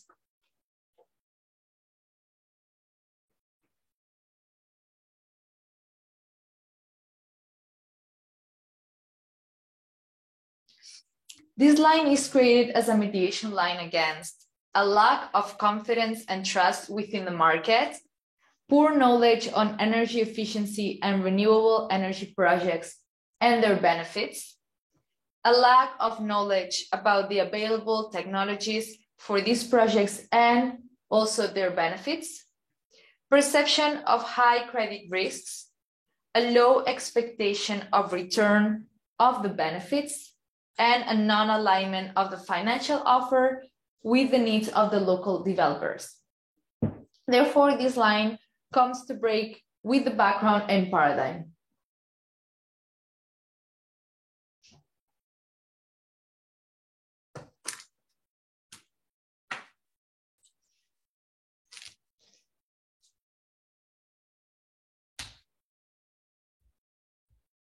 This program, which was created as a regional initiative for local development banks, has been implemented in different South American countries, such as Brazil, Chile, Colombia, and Mexico.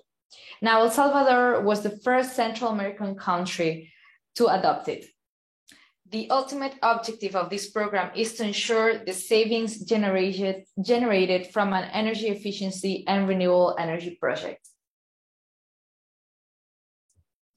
Before the implementation of the program, mitigation instruments developed by the accredited entity, the IDB, were created to provide this type of investment. First, we've got the standard contract, which is the legal link between the developer and the company for the installation or purchase process and future measurements of the savings to be secured through the policy. The second is the policy, which is a product created by a local insurance provider to be able to create the guarantee that ensures the savings generated by an energy efficiency project. The third is the technical validation, which is created by an international accredited entity to be able to validate this type of project, and is hired by the executing agency to benefit the savings and the technical offer presented by the supplier.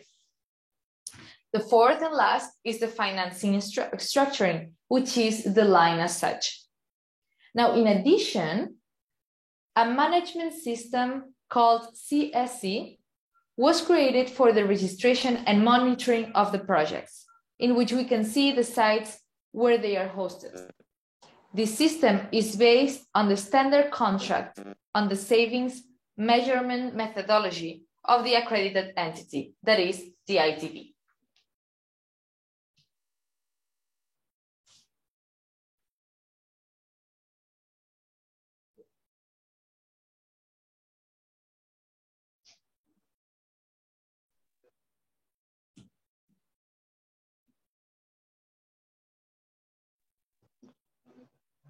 In El Salvador, once the system was installed, the line had different elements. The first one, a budget for verification and validation of $60,000 US. An instrument to pay the insurance policy so that this would not imply a cost for the company. An instrument of early retirement and scrapping so that all those projects that entailed the substitution of inefficient equipment would replace and destroy it. And finally, a budget for 4 different projects to decrease the interest rate of the credit line.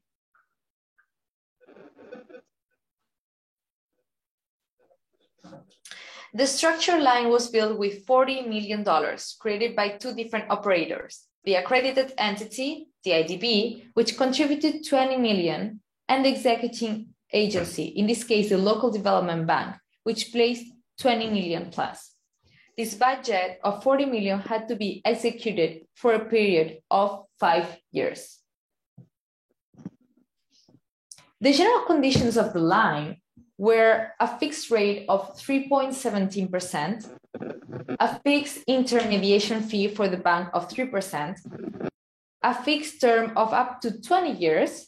This was set to break with the conventional paradigm of granting credit at a shorter term, which made credits unfeasible for the client. The grace period was fixed for a maximum of 2 years, so that the client could use the capital for a certain period of time without paying the cost of that capital. Now, finally, the maximum amount to be financed was 2 million, since the projects had to be designed for self-consumption, although the sale was not prohibited. Now, the credit line targeted first SMEs. Now, in El Salvador, SMEs are companies that present a minimum annual sales of $175,000 up to $7 million. Second, the energy efficiency and renewable energy projects.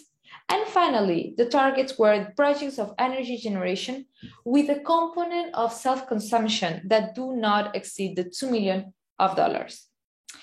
Also, the line has a labor capital percentage related to the project of 30%. In El Salvador, the progress of the line has been positive. in the first year, the number of projects was kind of low. But in 2022, the amount of projects covered by the credit line increased as a result of the dissemination measures that BANDESAL carried out, including training sessions and capacity buildings for suppliers and financial institutions, as well as engagement with trade unions and businesses. As a result, BANDESAL provided more than $37 million in credits. Currently, 84 companies have been benefited from this line. This accounts for $21 million of project value, so there are still $18.4 million available to invest. In this program, BANDESAL has 11 financial institutions that have provided capital for these projects. The first quarter of year, they have reached a total of $2 million in credits, which adds up to a total of $15 million net directly placed in these projects.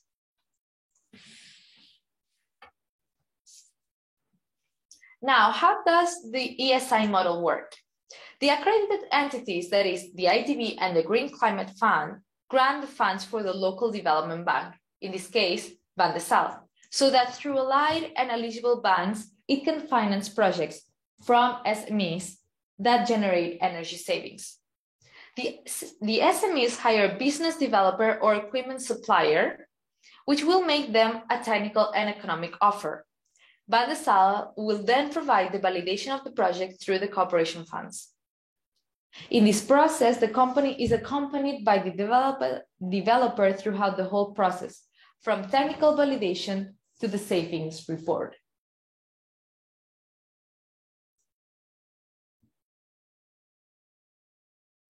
Now, in this graph, you can see the accompaniment that is given to SMEs in each of the stages, where all stakeholders, the developer, the company, the validator, and the insurance company intervene until the measurement of the savings is given by the developer. And an online ESI platform has been created in collaboration with the bank, the client, the validator, and the developer to be available to monitor all the projects that are generated with the ESI model. Now, this line has a budget for technical cooperation of $1.7 million, which is used to finance verification and validation processes, the technical support of the team, and the reduction of the credit rate that was set for 4 pilot projects.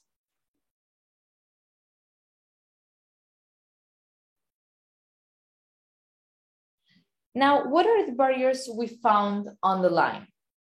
First, the number of financial institutions was very low. Second, the intermediation margin for the line did not encourage financial institutions since it was too low to cover all costs of intermediation. Third, there were other very competitive lines of credit in the market. Fourth, the project development period from project identification to credit validation could take up to 6 months. Fifth, decisions from SMEs to carry out projects were being postponed. Seventh, the cost of equipment or technologies increased due to the COVID-19 pandemic. And finally, the administration of the credits by the banks was inefficient and affected the viability of the projects. Now, the lessons learned were several. First, the accompaniment of the executive agency, BANDESAL, to banks is essential to raise their awareness and encourage their participation in the credit line. Second, holding events with trade unions is very important to reach out to SMEs. And finally, the credit line is an opportunity for banks to attract new clients. Thank you very much.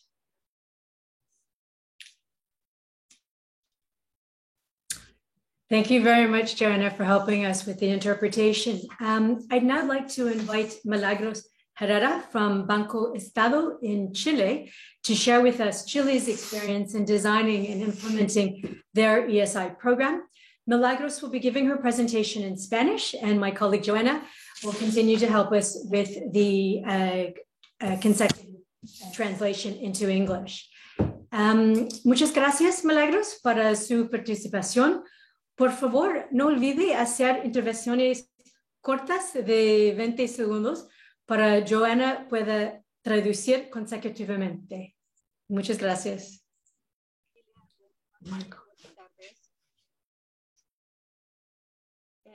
Sí, yo voy a presentar la experiencia que tuvo Banco Estado en este convenio de colaboración que hicimos con el Banco Interamericano de Desarrollo.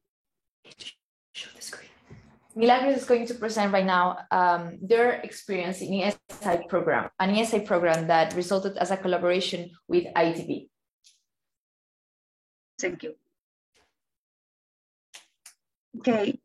Vamos a presentar primero lo que es el contexto Banco Estado, vamos a explicar lo que es el modelo ESI, cómo diseñamos los productos para vender este seguro y los principales aprendizajes. Next. So the presentation will structure as follows. She will provide a context, then she will give some insights on the model ESI. She will follow with the product design and finally some lessons learned. Okay. En primer lugar, comentar que Banco Estado es el único banco de Chile que tiene una operación comercial y tiene un rol social, y es uno de los bancos con mayor impacto en Chile. Tiene el 80% de los habitantes de Chile son clientes Banco Estado, ya sean clientes banca personas o empresas. Chile's Banco Estado has 80% of clients in the country, and it's the only bank that operates in energy efficiency projects.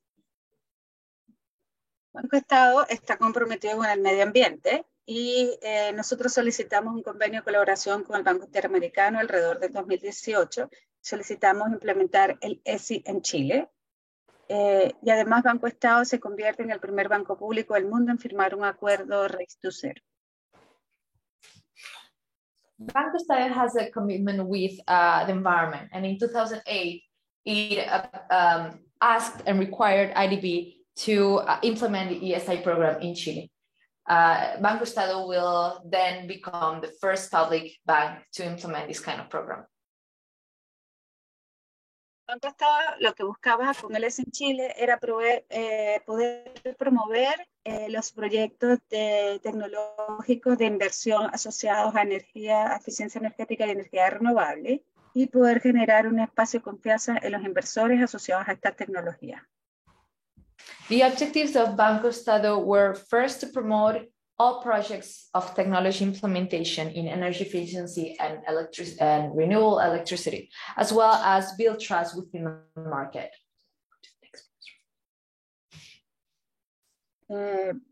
Banco Estado implementó el ESI en Chile principalmente identificando 4 actores relevantes, ¿ya? Principalmente los actores relevantes fueron obviamente las empresas aseguradoras, las empresas aseguradoras asociadas a la generación del seguro, el Banco Estado como empresa financista, la agencia que es encargada de validar técnicamente los proyectos, que en Chile fue la Agencia de Sustentabilidad, y es obviamente el BID y todos los programas de contratos que van asociados al programa ESI. Eran como los 4 partes o los 4 actores relevantes dentro del modelo. So in order to implement the ESI program, Banco Estado actually targeted 4 different actors. First of all, the insurance agencies who provided the policy. Second, Banco Estado as a local development bank, the executing agency. Third, the validation agency, that would be the sustainable energy agency. And finally, the IDB, who would be the accredited entity. Entendiendo todos cómo interactuábamos para poder implementar este seguro, después lo que hicimos fue definir cuáles eran las tecnologías principales que iban a ser asociadas al proyecto ESI, ¿ya? Y allí se identificaron un grupo de tecnologías asociadas a energías renovables y a eficiencia energética, como pueden ser calderas, equipos de climatización, y esto era relevante tenerlo identificado para que después, cuando los ejecutivos y la plataforma de venta vendieran los proyectos, tengan claros en cuáles podían aplicar el seguro.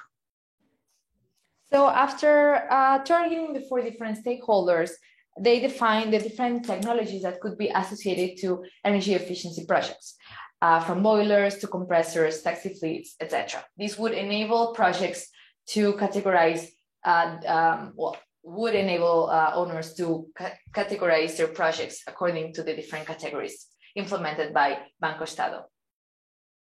Después, como experiencia, una vez que teníamos claros los actores y las tecnologías, lo que hicimos fue definir el proceso. Y aquí, al igual que en otros bancos con las experiencias que han contado, principalmente parte por la necesidad de un inversionista en financiar un proyecto de eficiencia energética. Se hace la solicitud de crédito donde participa ahí el banco y para eso el banco genera condiciones especiales.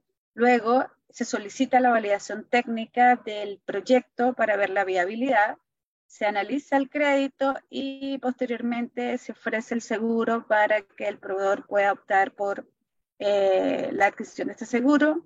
Una vez concluido eso, se desembolsa el crédito y finalmente se instala el proyecto. Y una vez instalado, se hace una verificación de que el proyecto haya quedado correctamente instalado y posteriormente se ejecuta la verificación de los ahorros. So after the categorization of technologies, Banco Estado continued with the implementation and design of the process. So the process starts with the approval of the project from the business developer. Then the credit is solicited according to the project. Technical validation is followed by the validating agency. Then the bank creates special conditions for the credit depending on the project profile. Then we continue with approval of the energy savings depending on the analysis provided by the bank. We then move to the installation of the project and the credit disbursement. And finally, there's a verification of energy savings according to the results. Okay.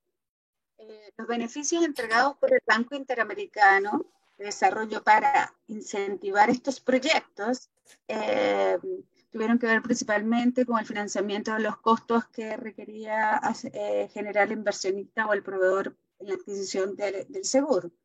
Entonces, y en la implementación del proyecto. Partiendo por apoyar en el financiamiento de lo que es el costo de la validación y verificación técnica, el pago del seguro y la chatarrización por un monto de hasta $500 por proyecto. También nos ofreció asesoría gratuita para todos los clientes que estuvieran interesados y también ayudó a promover algunos videos que explicaban el seguro y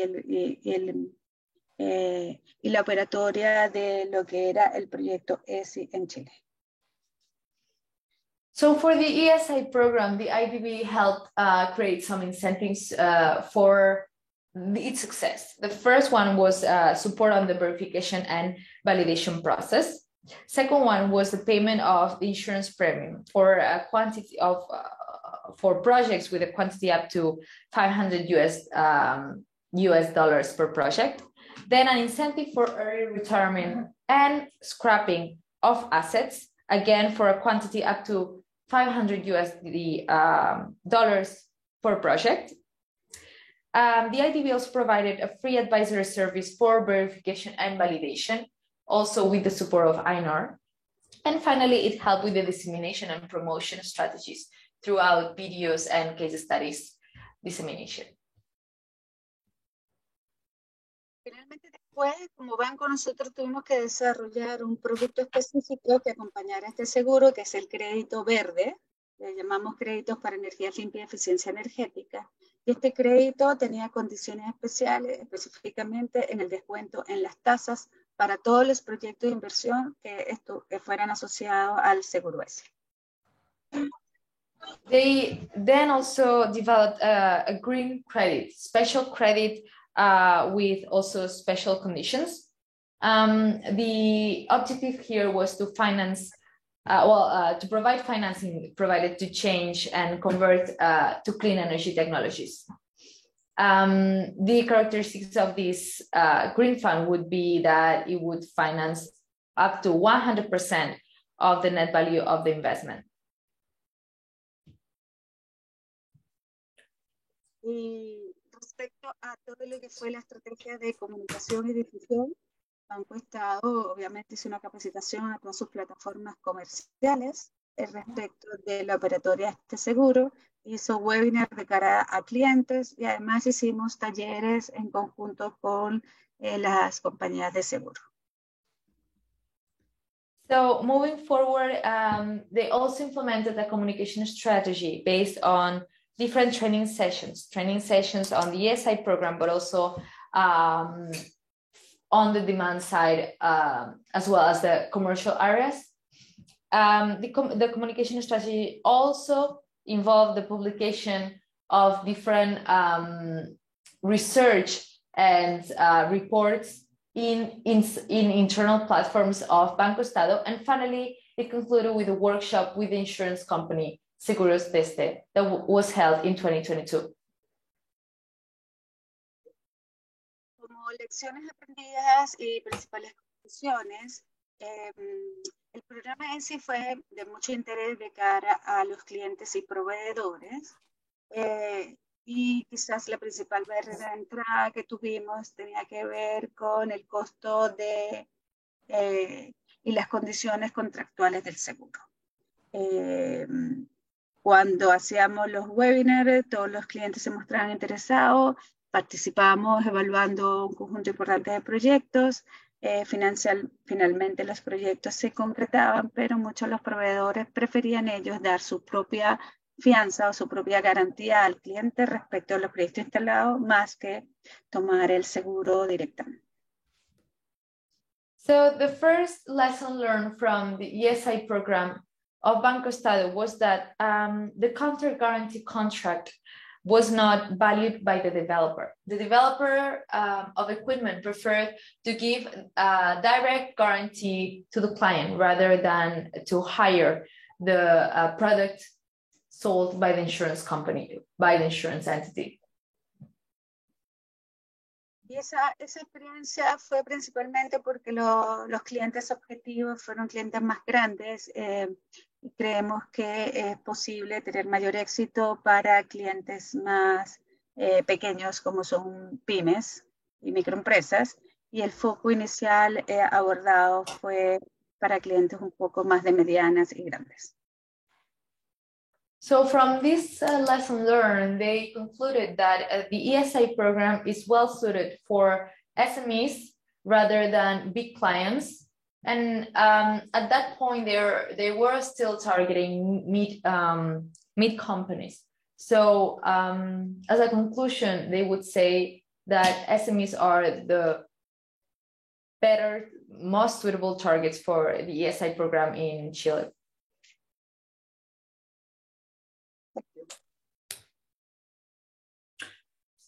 Thank you very much, Milagros and Joanna. Our final case study for today covers the recently launched ESI program in Mongolia. And I'd like to invite Daniel Magallon of BASE to provide us with an overview of the Mongolia experience. So thank you again for having me. So I'm going to talk a little bit about the experience of the energy savings insurance implementation in Mongolia. As we heard already, some of the experiences in Latin America, and as well, I would say that Mongolia has concentrated a lot of the learnings that we have been experiencing working with the IDB and the different countries, the different national development banks. So we're very proud of how the way this project is moving forward. So, for instance, in Mongolia, Hashbank is the main the financial institution that has expressed interest to implement this model. Has been supported by the Green Climate Fund. They have a credit line that has been operating since 2017 that is co-financed by the Green Climate Fund, and the Green Climate Fund, as you saw as well, supported El Salvador and supported other countries, Argentina and Paraguay, in implementing the energy savings insurance. So in this case, Hashbank received as well this technical assistance, and BASE has been providing this. We start developing these mechanisms in 2020 in the middle of the pandemic, which was stopped at that time for the COVID, was restarted again in 2022, and we finalized the mechanisms in January of this year, in 2023, and it was presented. There was a presentation of the energy savings insurance last month in Ulaanbaatar, where as well we are working with an insurance company, a local insurance company that is called Tenget Insurance. And we have a validation entity that is called Eureka, that as well they are managing the management information system. Eureka is integrating a team of auditors that are certified by the government as well. So they are the ones that are evaluating the projects. Since a couple of weeks ago, 3 weeks ago, to be exact, Hashbank has been putting together a list of potential projects to pilot. So the objective is from now until August of 2023 to do some pilots, to document this, to do some videos and some marketing material. And the formal launching of this is expected in the third quarter of 2023. So we are in the stage where we are evaluating at the moment. We already have received 10 projects that are being in the evaluation process. Some of them related with solar photovoltaic, some of them related with engines, heat exchangers, and other equipments. These are the technology that Hashbank has included as part of the systems that they are financing, which includes generation of electricity through solar photovoltaics, as well as some heating systems, some air compressors, boilers, heat exchangers, lighting, among other technologies. Some of the challenges, and I think this is very interesting to highlight. The first thing is that normally in all of the countries where we have been implementing the energy savings insurance, we use a product that is called surety bonds. This is the product that basically accommodates very well to guarantee the performance. And in some countries, the product is very common in the market. That was not the case in Mongolia. In Mongolia doesn't exist a policy on surety bonds, so we had to go to the regulator, and we have to establish a new product where basically is being based on the liability insurance, which is a different type of product. As well, Mongolia is a small market, and there are not a lot of technology providers. We definitely cannot talk about ESCO market out there, but there are some reputable, relevant technology providers that have been in the market for the last 20 or 30 years, and they are very specialized in certain technologies. So we are working with them in terms of bringing the pipeline of initial projects for these pilots. As well, we found that there's a very strong market disarticulation, which we found in most of the countries. So stakeholders, they don't talk too much, meaning banks don't talk too much with technology providers don't talk too much between them. There's a lot of lack of trust between the different stakeholders. As well, an important factor that we have seen repeated in most of the countries is the limited insurance culture. So people don't like insurance. They don't buy insurance just because they want to buy insurance. And that's an important factor, because in this case, the customer has to be convinced to buy an insurance to guarantee their savings. And in this case, it's a challenge. It's a challenge to convince them to buy an insurance. So there's a lot of work behind on financial education about the benefits of the insurance, which is a big topic that we have been facing in many of the countries in Latin America, Europe, and we have changed a little bit about that aspect in Mongolia. I'm going to talk about that in the next slide. And the last point, we found that actually there's a huge potential to implement the energy savings insurance in the public sector, in the public procurement process. But as well, the public procurement process is designed in a way that normally preference the most cost-efficient or cost-effective products, meaning the most cheap technology, which normally is not the most efficient one. And we found a way to incorporate this in Mongolia that we are doing at the moment with the government there to incorporate the energy savings insurance. So opportunities. The idea is actually that the energy savings insurance helped to mobilize the funding, this credit line that the Hashbank has of $60 million. They already have financed 240 SMEs using this money. We have done a market assessment in Mongolia, which more or less there are potentially 4,800 enterprises that are not micro companies. These are companies that are more than 10 employees, and they have certain amount of sales. And we have established a kind of a rule of what's the annual potential size. And here, what we are targeting basically are the replacements of the equipment.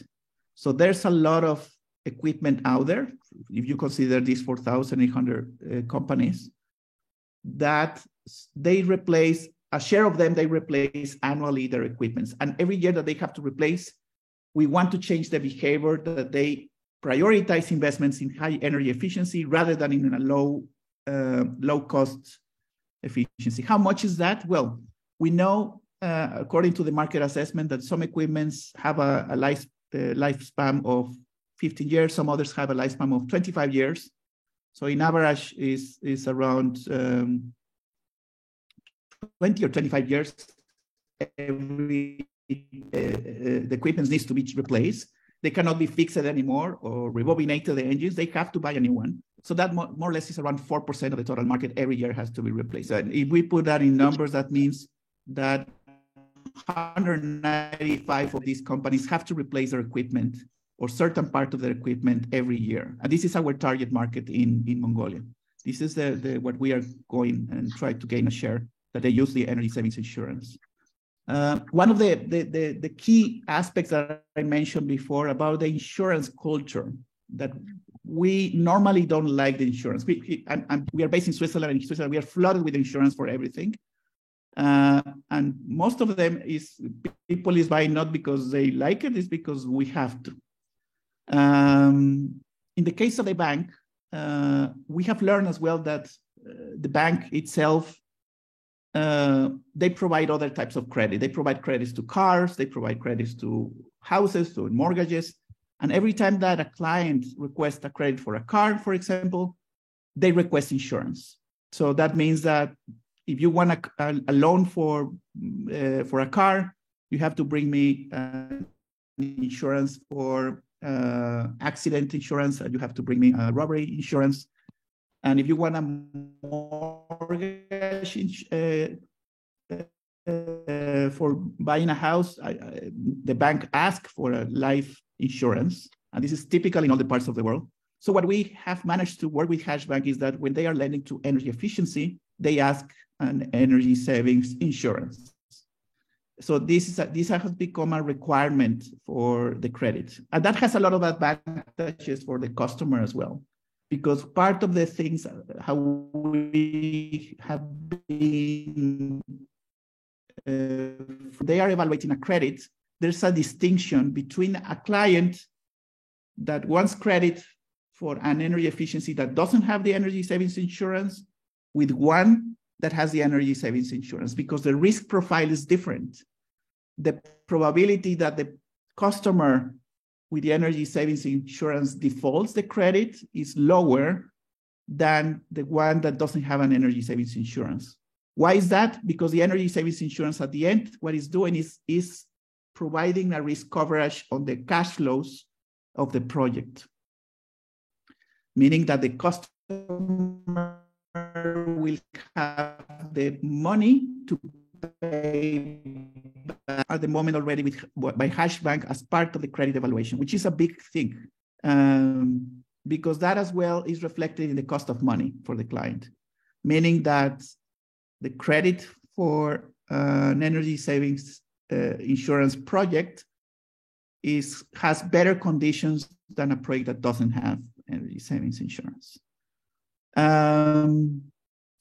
Another big opportunity about this is that in this process, we have learned that not only the surety bond is possible or is the one that could be used for covering these aspects. In this case, as I mentioned before, in Mongolia, we are using the liability insurance where the regulator approved, and we are doing a small shift in order to accommodate it to the performance. But interestingly, we are developing this in Slovakia and in Croatia. In there, we are using a bank guarantee, what is called a performance guarantee, a bank performance guarantee, which we have not used in the past, and now we are using there as a good manner to overcome this barrier of the lack of insurance companies offering this product.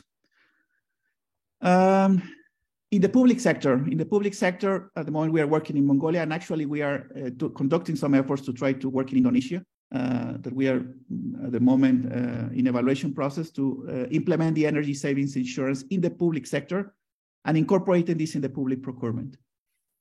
And let me tell you a little bit about the story of how the energy savings insurance is born. In my previous life, like 20 years ago, I had a construction company and I was working a lot for the government. And the government, when you have a contract with the government, they ask you a lot of guarantees, a lot.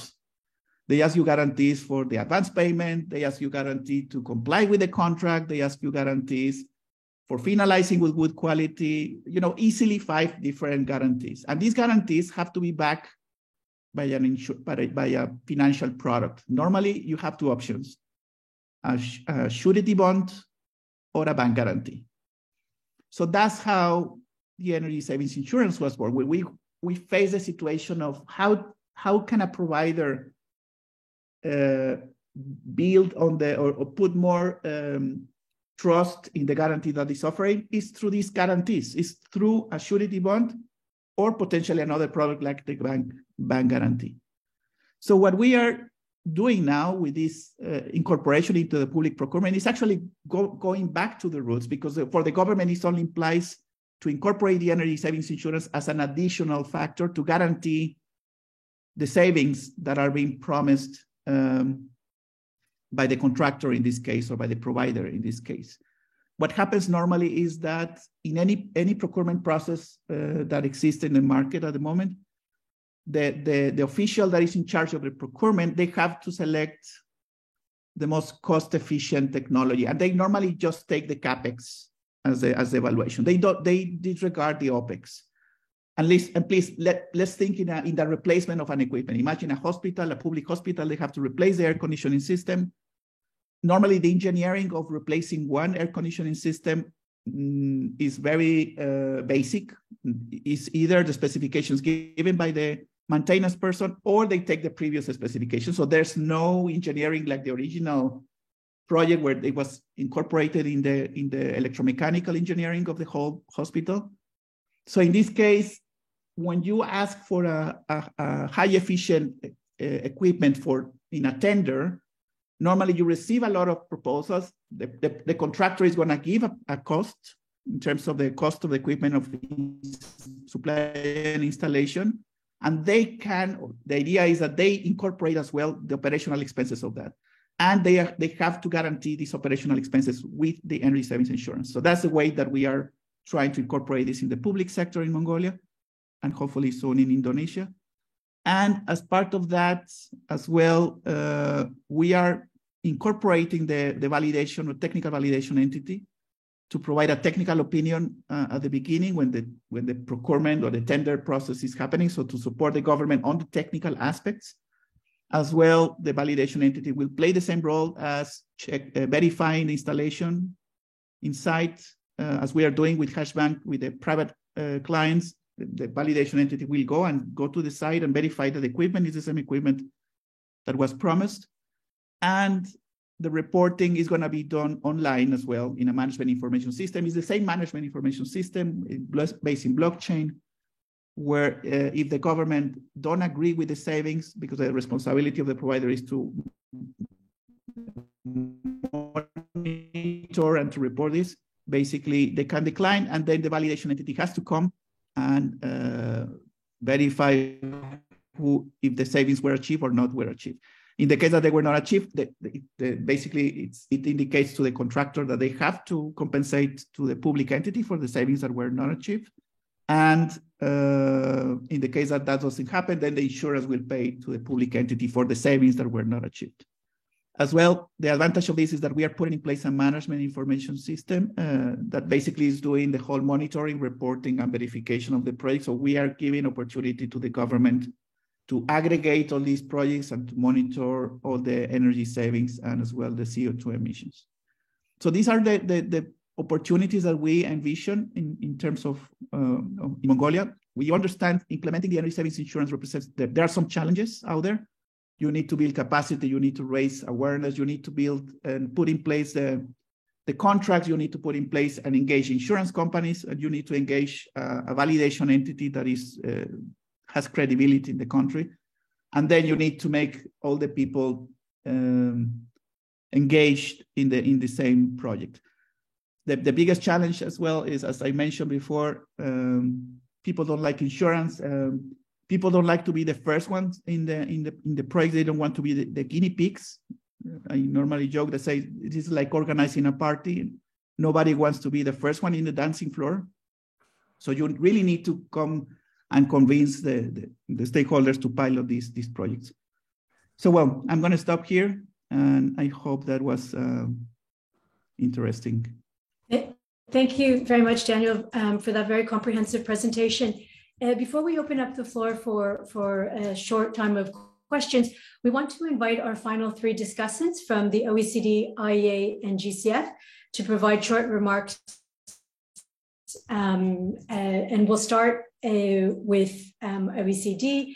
All of you should have received a copy of the discussion paper, and I'm pleased to have with us Chetna Haresh Kumar, the author of the discussion paper, to say a couple of words in terms of the key lessons across the three case studies that were developed. Chetna, please go ahead. Thank you, Cecilia, and thanks for the opportunity to speak here today. I'll keep this pretty short. I just have one slide. Next slide, please. It's basically a summary of the analysis we were doing on three of the case studies, Colombia, El Salvador, Mongolia, which you've already heard from today, so I won't go into the details. In addition to the learnings that were highlighted in those individual presentations, I'll just add three other cross-cutting key takeaways that I think can be helpful. So first of all, something that was common across all three countries and a common strength or opportunity in each of these cases was the emphasis that was placed on efficiency in the program design itself. All three countries were able to identify and adapt some of the existing templates and methodologies to develop their own program elements, such as the standard performance contracts and technical validation protocols. So in Mongolia and El Salvador, it was they had the advantage of being able to draw upon what was produced from earlier programs, such as in Colombia. But in Colombia as well, which was one of the first implementers, they were able to adapt what was coming out of other industries. So like the construction completion contract was adapted to into a standard performance contract, and ISO protocols were used as a baseline to develop the technical validation protocols.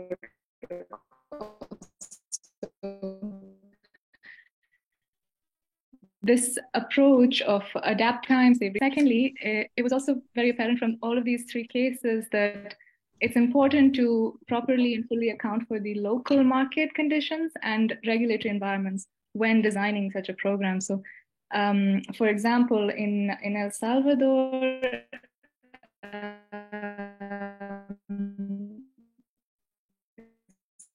so in Colombia, the regulatory challenges where there was a limitation on maximum coverage and duration that was permitted for end up limiting its efficacy as a confidence building tool. Also in Mongolia, as Daniel just mentioned, there was no regulation for a surety bond, which may also be the case in many other countries. So there it becomes important to work with the regulator. I've seen already, they do provide a pretty advanced starting point for new countries implementing the NESI program, but there is still a need to invest and consult with stakeholders to adapt these elements for individual country contexts. Final point, so each of these countries had a unique way of creating demand for a program like this. So it was pretty innovative in each of these cases, and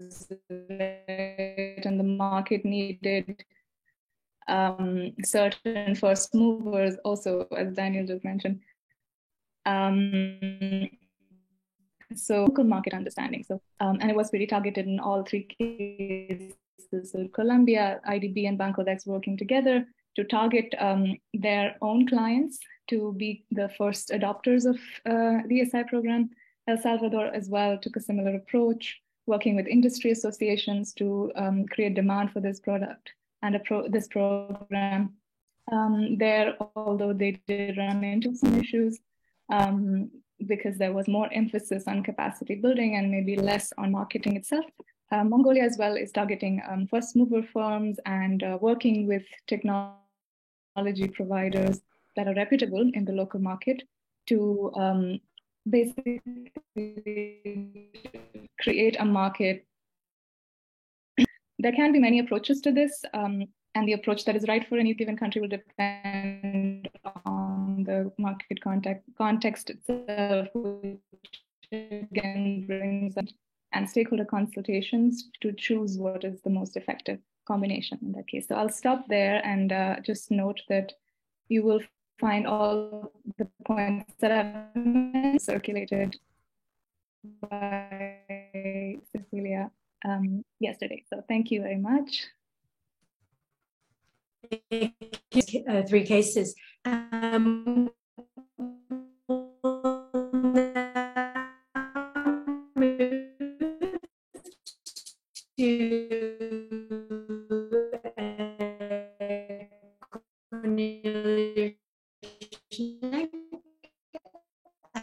Interesting insights into the working mechanisms of the energy savings insurance schemes and the case studies presented. At the IEA, we are looking into investments and trends and also clean energy financing in developing and emerging economies. I fully subscribe to the learnings that Chetna has just presented from the energy savings insurance scheme case studies, and I would like to add a few aspects of those. So from our analysis, in all sectors, the greatest efficiency potentials are achieved by designing and implementing comprehensive packages of energy policies and energy efficiency policies.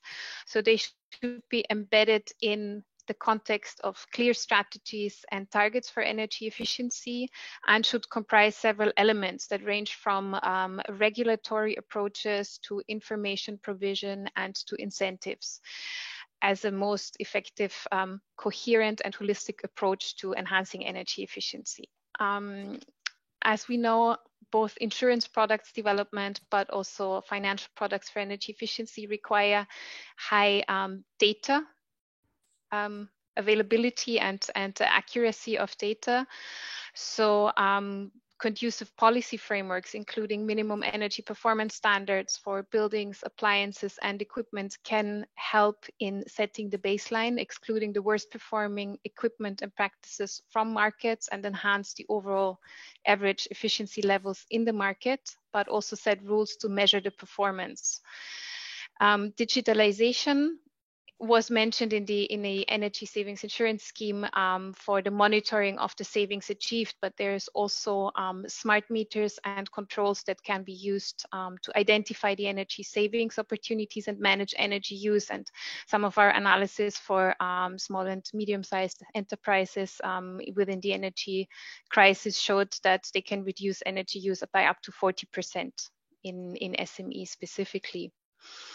I also wanted to draw the attention to technology lists, which are lists of pre-assessed and pre-approved high-performance energy-efficient equipment that can either be used to inform customers about the potentials of such technologies, and can also automatically qualify for incentives or concessional loans or other support mechanisms. These have been implemented as well in a number of economies, and maybe there is a potential to also look into that, of combining that with an ESI scheme.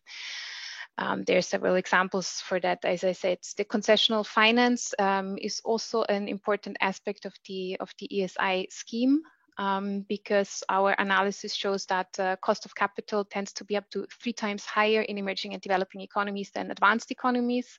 So reducing risks and improving access to financing, particularly for SMEs, is of high relevance. And also the grant funding that was presented in all of the examples, and that enabled the development of the ESI mechanism, but also training and capacity building activities, communication strategies, and dissemination are of high relevance to the overall working of the system. I think that was highlighted as well. And I wanted to draw a little bit on the experiences from the Chinese ESCO market. In building up the market, it is very relevant to ensure the continuity of support. So China has become one of the largest or the largest and fastest growing ESCO market, which was in part due to the long-standing government support, strategic policy and financial support, which was also achieved through collaboration with international organizations, financial institutions that provided concessional preferential financing conditions. Early ESCOs embarked on strategic partnerships, which is also a strategy that is followed by the ESI model. In that case, they engaged in partnerships with state-owned enterprises in key industry sectors, which gave them better financial credibility, which gave them additional capital for upfront investment, and helped also to grow the customer base. And also one of the success factors there was to early on embark on equipment upgrades to achieve energy savings, which allowed to scale up and to replicate business models easily, and to create confidence in the market before other business models and contractual models and approaches came into play. And government support, this is also one interesting aspect. Government support shifted as the market matured in the ESCO business, from more incentivizing to creating stronger regulations, setting mandatory energy efficiency targets, restricting energy intensity, etc. So continuous support, but adapting to how the market develops is also another aspect that's very relevant. Thank you very much. Thank you very much, Cornelia, for highlighting some of these key enablers and successes for financing energy efficiency projects. Our final discussant today will be Ivo Westerling from the Green Climate Fund. The GCF has been actively supporting ESI development and energy efficiency finance around the world, and this is very clearly outlined in the 4 different case studies, with GCF playing an important role in many of these. I'd now like to pass the floor to Ivo. Please go ahead. Yeah, thanks, Cecilia. Thanks for the invitation to join here. Good morning, good afternoon, evening for colleagues. So far, I found the presentation very, very interesting. Some very important elements are being mentioned, and I'm happy to contribute by providing some general observations from GCF. So yeah, GCF has been mentioned already. Next slide, please. A couple of times. Green Climate Fund is the largest dedicated climate fund in the world, and it's based in South Korea. It's set up by UNFCCC, and it's, here it is, and it's serving the Paris Agreement. And the key objective of the fund is to support developing countries in their transition towards low emission, as well as climate resilient societies. Next slide, please. So how are we doing this? For us, 4 elements are very important. And if you design a new project, I would advise you also to look at those. So we provide financing for the enabling environment for climate action. So in the case, if you talk about ESI, we can support the development of the standardized contracts or the capacity building. Secondly, for us, innovation is very important. That can be innovations in the business model, financing structure, but also new insurance products. Thirdly, the de-risking and mobilization at scale is important.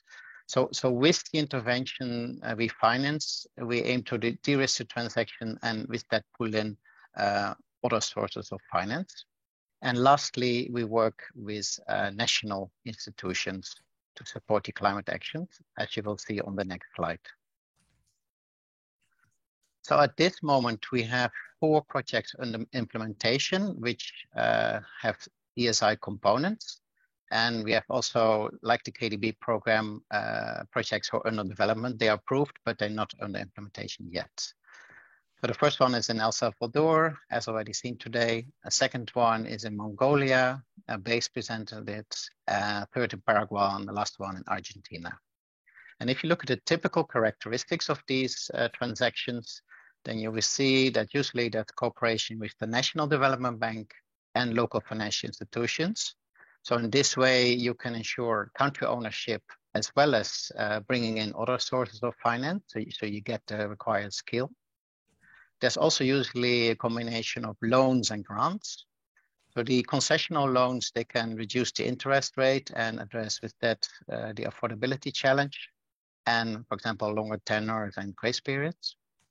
And the grant resources can be used for technical assistance, training, development of insurance products, but also the origination and structuring of these sub-projects. So if we look at the implementation of these 4 projects, I can say they had in the last couple of years very challenging times. Challenges related to the COVID impacts, to inflation, rising interest rates, limited fiscal space with the government. So co-financing became difficult. The supply chain of technologies was difficult, lending restrictions in the sector, et cetera, et cetera. But despite all that, significant progress was made on the capacity building, so the trainings, the origination activities, and the development of the insurance products. And if we look at the markets now, I think in all 4 cases, it looks much, much better. The interest rates are stabilizing in the markets as well.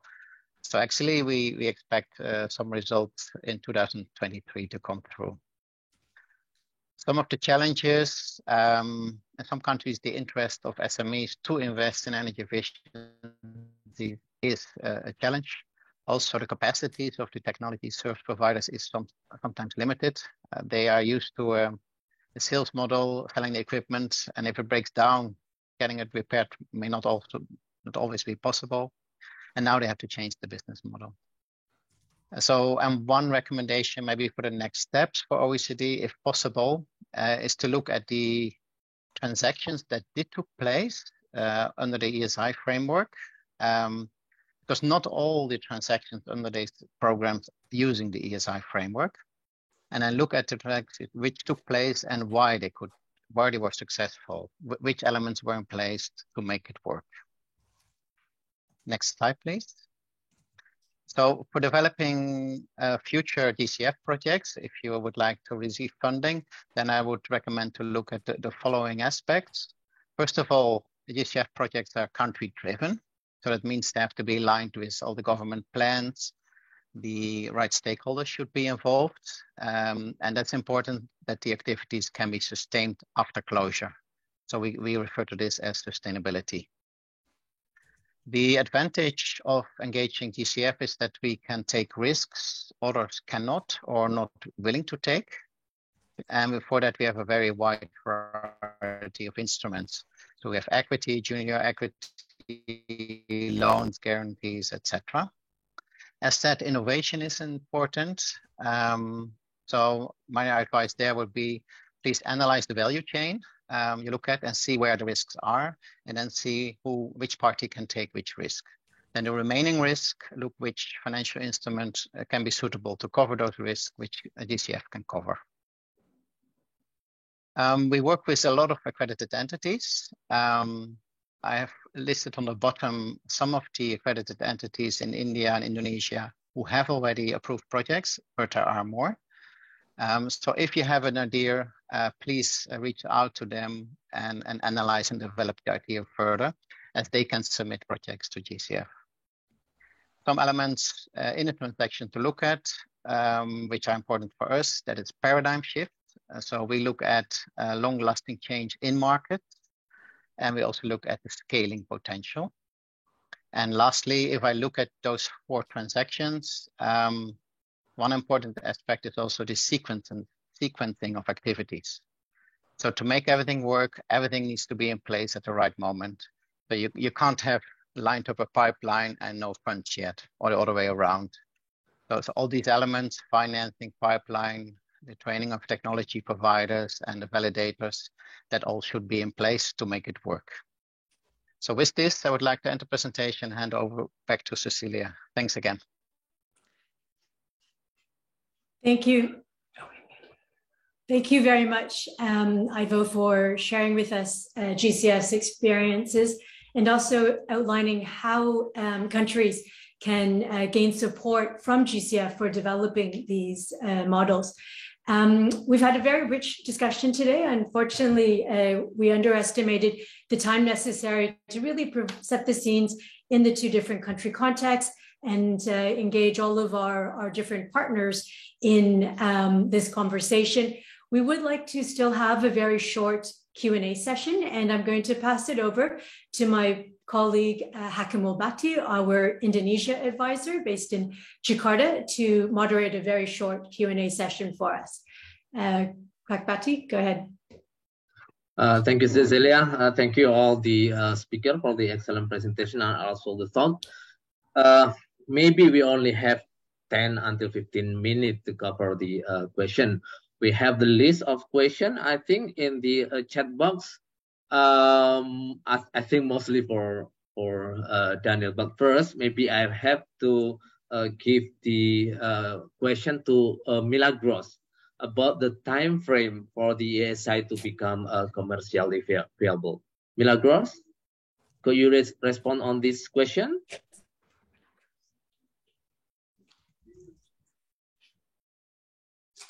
Hola, sí. What was the question? The question was the time. Could you help us? The question is about the time frame. Yeah. How long the ESI to be commercially viable without support of concessional credit? Thanks, Bati, and sorry for my delayed response. Milagros, la pregunta es, ¿cuál fue la línea del tiempo de la implementación del programa ESI?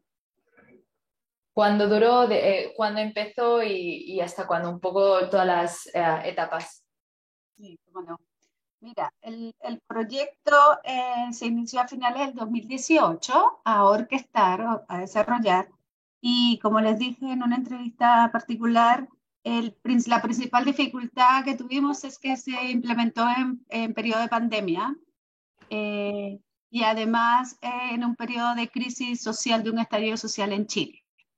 Y por lo tanto eso hizo que el periodo de implementación y despliegue estuviera afectado por estas situaciones, pudiendo ya bajarlo, aterrizar el proyecto finalmente en el 2021 y desplegándolo de cara al cliente en el 2022.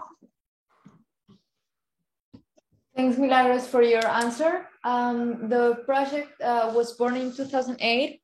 However, its implementation was hardly impacted by both the pandemic as well as a social and economic crisis in Chile. That postponed the effective implementation of the program. So finally, in 2021, Banco Estado was able to start launching the program, and it was finally introduced to the market in 2022. I would like also to got the response from the Bancoldex and also from the other colleague, if they have the thought on the time frame the ASI to be commercially viable. Claudia, will you like to respond?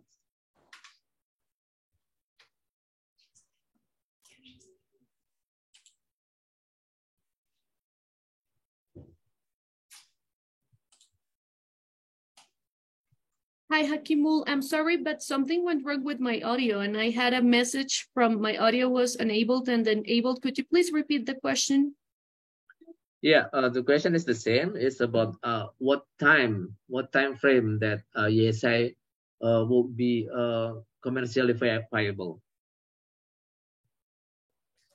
I mean, how long the ESI become commercially viable? So, as long as our experience, or from the experience we had, the whole program took about 5 years. But moreover, and in line with what you had the opportunity to see earlier before, what we see as a major outcome is that these products stayed in the market.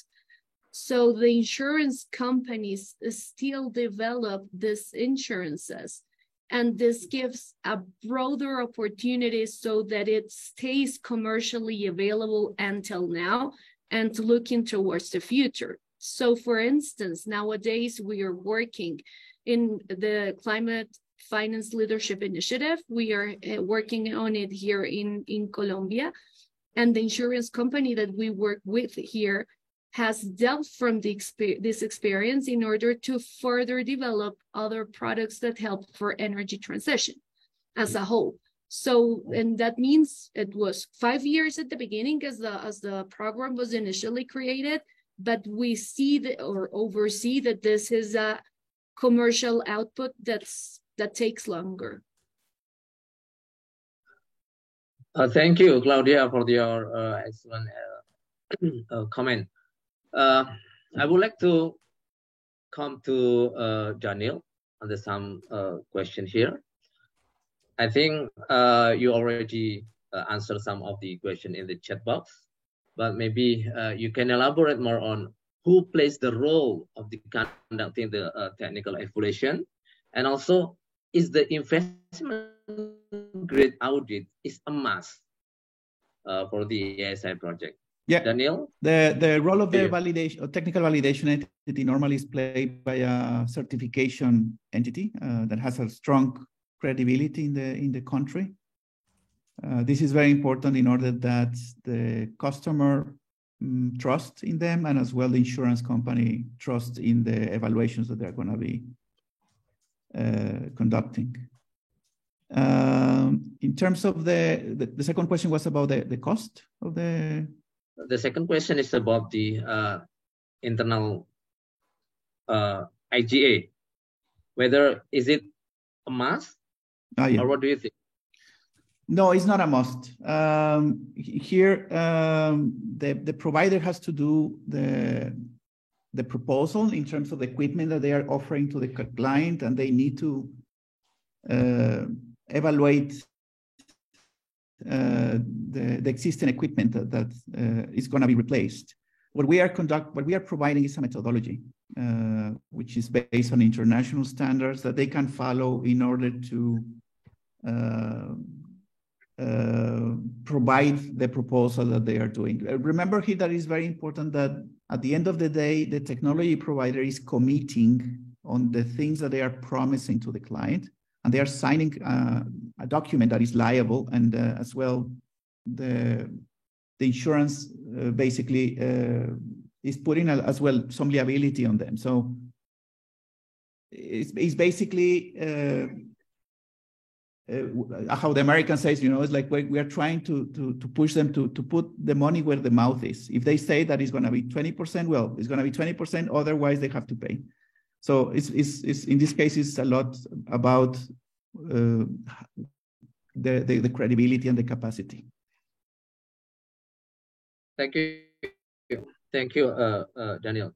I think this is the important thing for the country like Indonesia or India to learn from you. Maybe what is the very first thing that needs to be done to start the ASI in a country?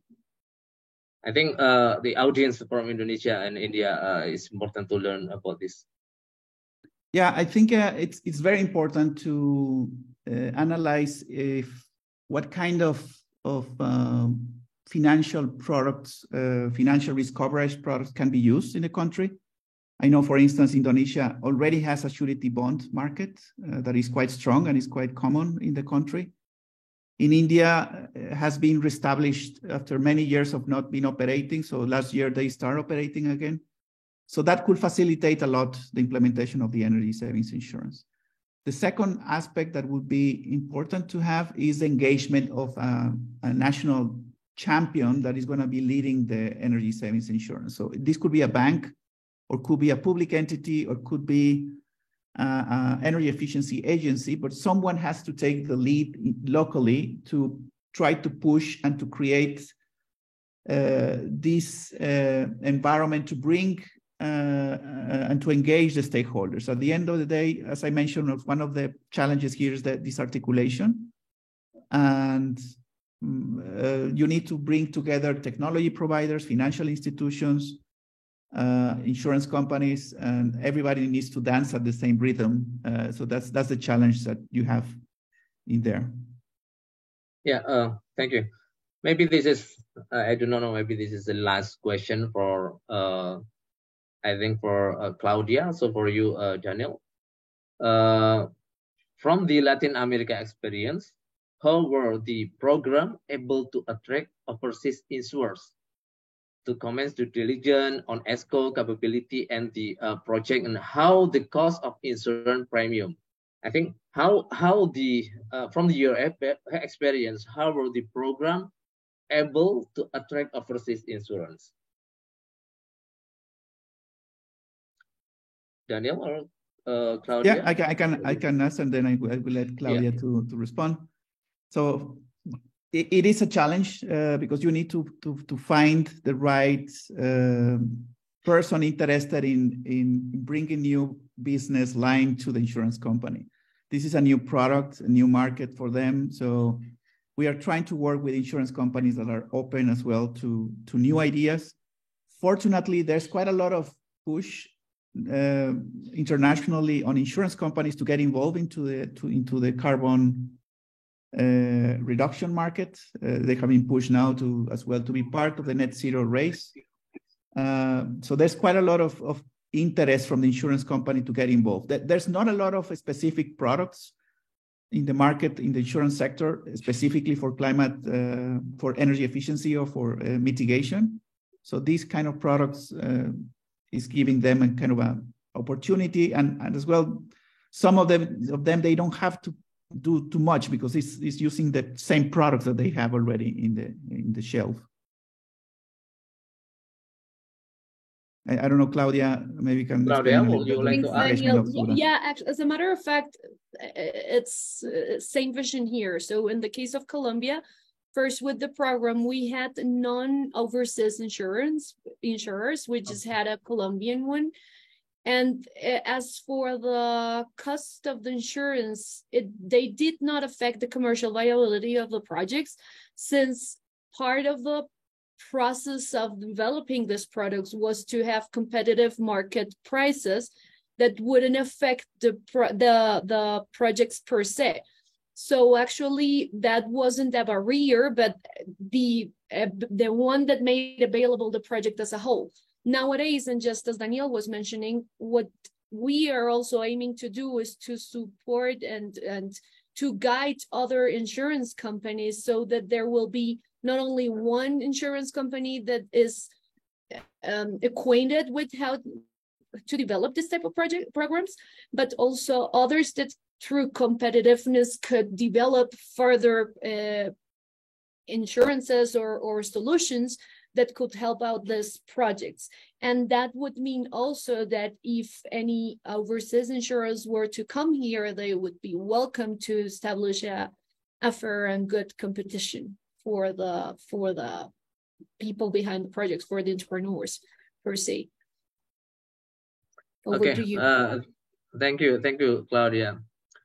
Before back to Cecilia, I think I will give one more chance for the audience to raise hand if there are any question directly. We got no response on that. So maybe Cecilia. Thank you very much, Pak Bati. And thank you very much to all of our speakers, discussants, and participants for joining us today in what has been an extremely rich discussion. We're very pleased to have been able to cross many time zones and be able to share the experience from Latin America and Asia with our colleagues in the Asia region. We will be preparing a short summary from today's discussion, so I'm not going to attempt to